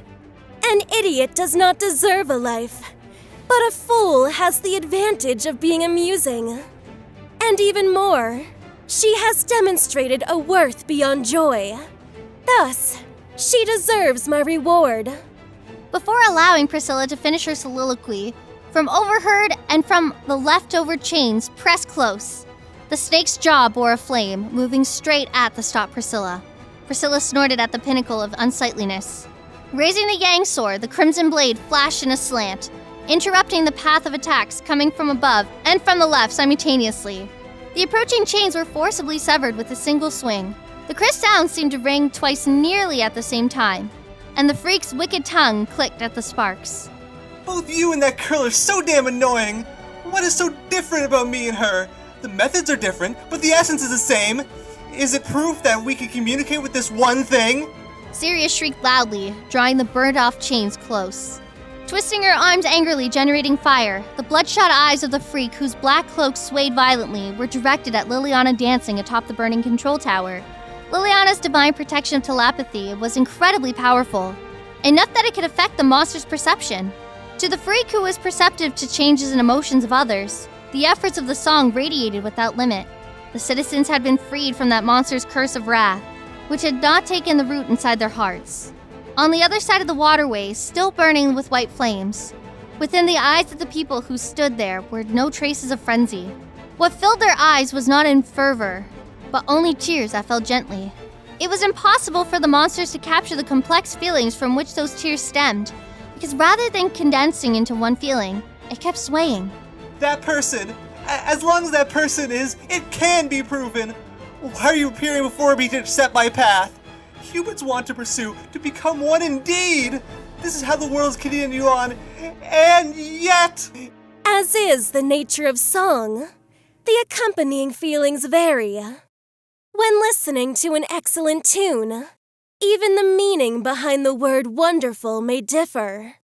Screaming and yelling about emotions, yet display such a shallow understanding of what is most vital. This is what is referred to as idiocy. Enough already! Sirius widened her eyes at Priscilla's merciless speech, and with a howl, her arms were put together. The colliding palms rattled the chains, and each arm violently unraveled and curdled the chains. When the skin on the arms began peeling off, the very flesh being scraped, with such painful deeds, Sirius spread her arms, forcefully swinging the split chains. Flames traveled through the rotating chains. The whirling caused it to expand to a maximum of the chain's arc. The scorching flame became a round disc, and even Sirius herself caught alight because of the tremendous heat. Could it be that the bandages are for such wounds? The bandages were for burn wounds. If the reason was that it had just been witnessed, that truly was mere foolishness. Faced with this great force, the greatest danger, Priscilla's attitude did not waver. 2 snakes of flames merged from the mighty flame, achieving greater firepower. Priscilla gazed upon the vortex of flames that would leave not a shadow behind, with an expression of listlessness. Feelings trembling, these intense emotions of the heart, this passion, this wrath! Leaving herself to hatred and abominated feeling, Sirius's flames turned into waves of heat. The flames that struck with rotating momentum no longer gave off the appearance of iron chains. In the instant that the flame had blossomed, the role of the chains that had been surveyed as a conduct had been come to an end. The chains that had performed their role had melted in a flash, and only mass of fire flew at Priscilla. A mass of heat, as if enveloping the entire city would rather than merely a line of sight, was a ranged attack no different from a cloud falling from the sky. Utterly impossible to dodge, the only defense that would be to swallow thus. And so, regarding the flame itself, there was only one option. Should my decree be the decree of the heavens, the aurora of the Yang Sword shall follow as one. Faced with the wave of the flame pressing close, Priscilla lifted the Yang Sword, not as if feeling uncomfortable with the situation, merely raising the blade high. Disappear! In the instant of a collision, Sirius spat venomous hatred at Priscilla, on the other side of the flame. Priscilla did not regard her fury. The only sound that reached was her song. The instant when the heat wave should have consumed her body, the Yang Sword changed. From the sword which all the jewels had previously shone, shine suddenly vanished. Only crimson light and crimson blade remained in Priscilla's grasp. It was thus that the sword without its light met the flame. Without the radiance of the jewels, the sword became one of ordinary steel, losing its divinity. Therefore, it did not have enough power to repel the approaching flame. If there had been an onlooker at this moment, perhaps that impression would have been the one left with them. But the result was precisely the opposite. Devour completely.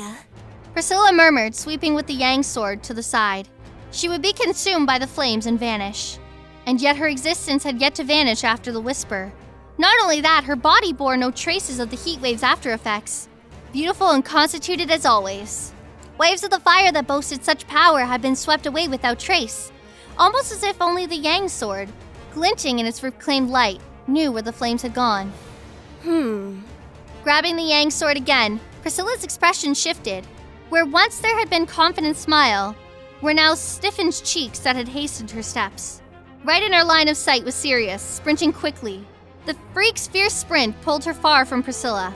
Clearly, she had begun running without ascertaining the results of the flames from earlier. In other words, from the very start, Sirius's target had not been Priscilla. Stop with that jarring song! The wrath I share with that person, you cannot deny it so arbitrarily! Her eyes bloodshot, Sirius rushed towards the control tower from which Liliana sang. The white flame surrounding the control tower was a flame that allowed only Liliana freedom. Once Sirius rushed in, she would surely be burnt by that fire. Something of this degree, even the freak would understand. Then the target was... Idiot! What are you forcing me to? Propelled with explosive momentum, Priscilla's form tore through the courtyard. Although Sirius was fast indeed, Priscilla was superior. Sirius's initial advantage had gone to waste, and Priscilla directed the Yang Sword swing at the monster's back. Even if she'd wanted to, the freak would no longer have means to defend. Without chains on her arms, she would no way to meet Priscilla's sword. Stop, commoner! So annoying! You stop already! Just before the Yang Sword slashed Sirius diagonally, Priscilla's body was stilled in mid-air. Her entire body froze as if forcibly fixed in place. Priscilla's throat was caught by the sudden force. Sirius lifted her leg, and from the hem of her pants came the sound of chains that had been so familiar during the battle. Rather than from the arm, a strike from the chain wrapped around her legs lashed out towards Priscilla, who had been frozen in her tracks. This time, with her entire body halted, the attack was impossible to defend against. After the ferocious attack and the chain several times faster than the one from her arms, The front of Priscilla's dignified visage burst. The sound of steel of flesh rang out, and the clasp which bound Priscilla's orange hair was sent soaring, causing her beautiful hair to scatter. Her face was left unmarred, however her pride had been wounded. Unable to neutralize this power, she was flung backwards, increasing the distance between her and Sirius.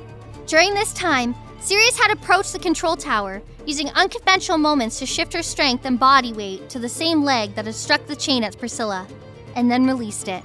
The serpent of flame wrapped around the control tower with violent momentum, and the foundation of stone tower collapsed with a howl. Fragmenting and collapsing, the material of the stone tower's foundation was consumed by the waves of fire, tilting from the impact of the huge flame. With Liliana still on it, in one motion, the stone tower tilted and collapsed. Priscilla, with orange hair scattered across her shoulders, watched the tower's demise with widened eyes. Sirius's silhouette was visible, but atop the tilting tower, Liliana's silhouette was absent. And yet Liliana's song continued. Even now, after her feet had toppled, she had been caught up within the destruction, continuing to captivate the inhabitants' hearts. Your devotion is for a great cause! And so Priscilla strode forwards towards Sirius without hesitation. If Liliana's voice were interrupted, the influence of the people's hearts would return to Sirius. Making a split-second decision, the Yang sword shone brighter, and Priscilla split the ground in one kick. You insensitive egoist! Do not justify your inability to empathize with others. You who are unable to connect with people are defective.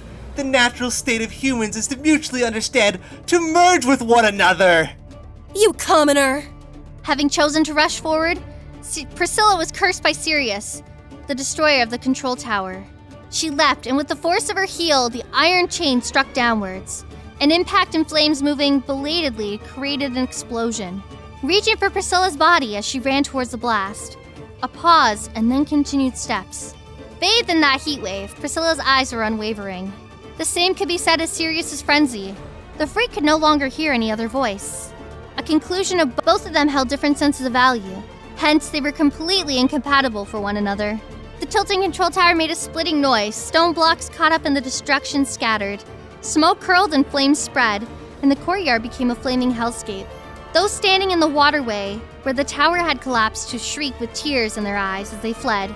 But not tears of sorrow, for something else. The sound of song.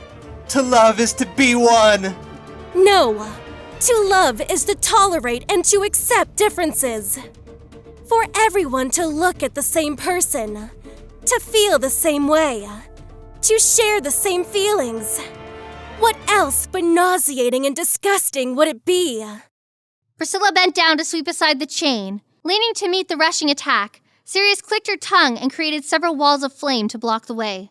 Yet the Yang sword mowed them all down, the crimson blade drinking it all. The distance shrank, the chain's attack increased in speed and number. The sound of steel colliding with the steel was swallowed by the roar and the collapsing control tower. Running through that pleasant sound, Priscilla's power finally reached Sirius's ears. It is over. Well, how about this? The very same moment, Priscilla raised the Yang sword. Sirius opened her coat. Around the freak's waist was much like her hands and feet. Chains that had been tightly bound, and wrapped around her torso by chains was a young girl with curled blonde hair.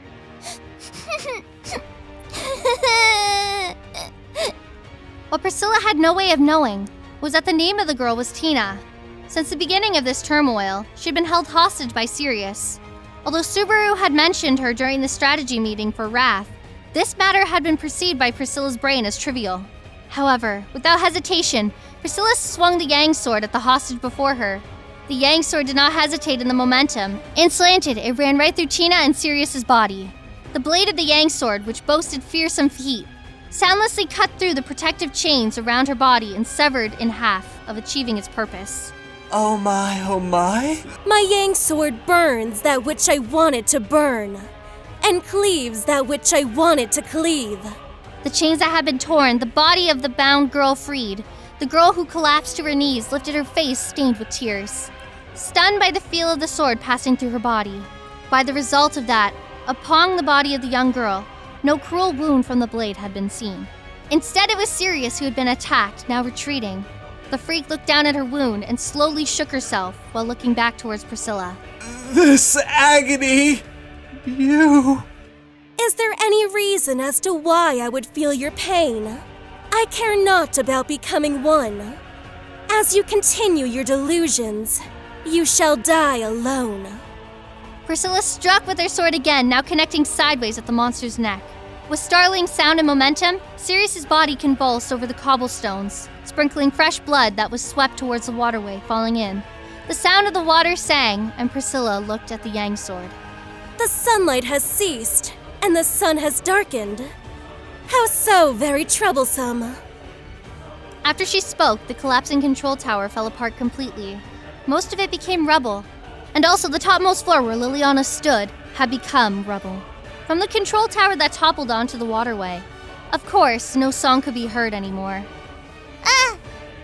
Looking at the pile of rubble, a youthful voice called the squinting Priscilla. Tina.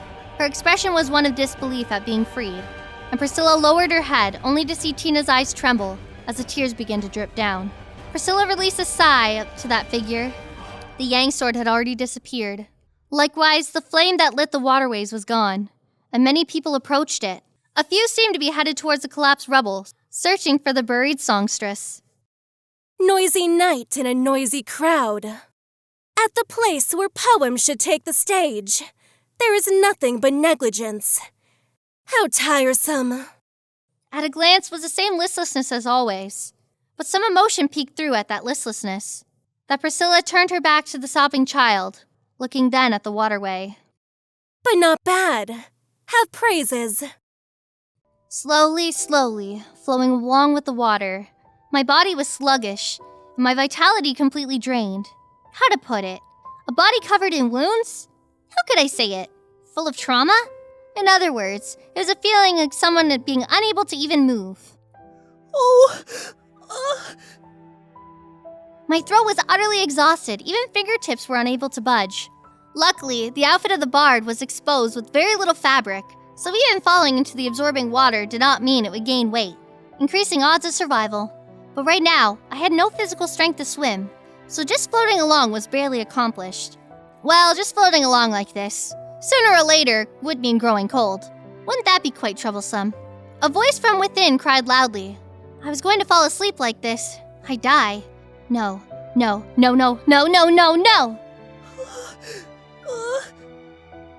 Burning control tower, powerful flames. Entire bodies seemingly in the state of being baked. At first, falling into the waterway had been pleasant, cool, but now it was growing cold. That was bad news. Speaking of which, the attitude of not escaping but staying in a collapsed tower to sing until it fell into the water was probably more disastrous. Because it felt nice, it was so powerful that made me think that I lived for that moment. In fact, I hope I was not mistaken and everything worked out all right. At any rate, my head was still attached, so as long as Priscilla Samas hadn't been killed, everything gone smoothly. If so, that was nice. Yeah, well, that's alright then. As a bard, I still have a lot of aspirations to fulfill. In a sense, it could be said that I'd been able to accomplish something I needed to accomplish. Perhaps the goal of leaving songs to be passed down in history had not been met. But if everyone who had been there had indeed been saved, I hope I have left enough of a mark to be a topic of conversation at a family dinner or something. By the way, the reason I'd made such a strange cry since a while ago had probably been a signal that I was still living in this world. Also, because I felt my whole body was about to collapse from exhaustion, if I don't shake it off with my lungs. The proof that I was still me with all this voice, after all. Something like that, anyway. It felt like it was about time for it to end. Although very much had happened, overall it was a happy life. Well, thank you for everything so far. Huh? Ow! Ow! The top of my head hurts! Ah! What was that just now? Liliana! Head feeling as if violently struck, as if having collided with a boat floating in the waterway or something. What was more, coming from the boat was the voice of a familiar man. Is it Kiritaka-san? It is you, Liliana. So glad to see you again. But why are you in the waterway? No, I'll pull you from there first. Please wait. The boat swayed and swayed as Kiritaka-san flailed about the boat. To tell the truth, it hurt quite a lot, because the boat was blocking my body from riding the waterway's current. Even though it wasn't horribly painful, I was so shocked I forgot to cry out. Speaking of which, it seems Kiritaka-san picked me up. There's nothing wrong with it though, really. Alright, almost. Alright. Got you. Kiritaka-san stretched both his hands into the water, pulling my floating form up. At this moment, his hands were touching my breasts. There was no strength for me to be mad at him right now. It was fine. Being pulled onto the boat, moving still felt sluggish. Your body's become so cold. Wait for me, Liliana. I'll use a firestone right now. Your body cannot be left soaked. With a towel, he wiped my hair and face. His hands were unexpectedly gentle, almost gentlemanly. Suddenly, a sense of relief rushed up, and I released a breath, suddenly sighing. Kiritaka, what have you been up to? Me? You mean me? Well, there was a lot.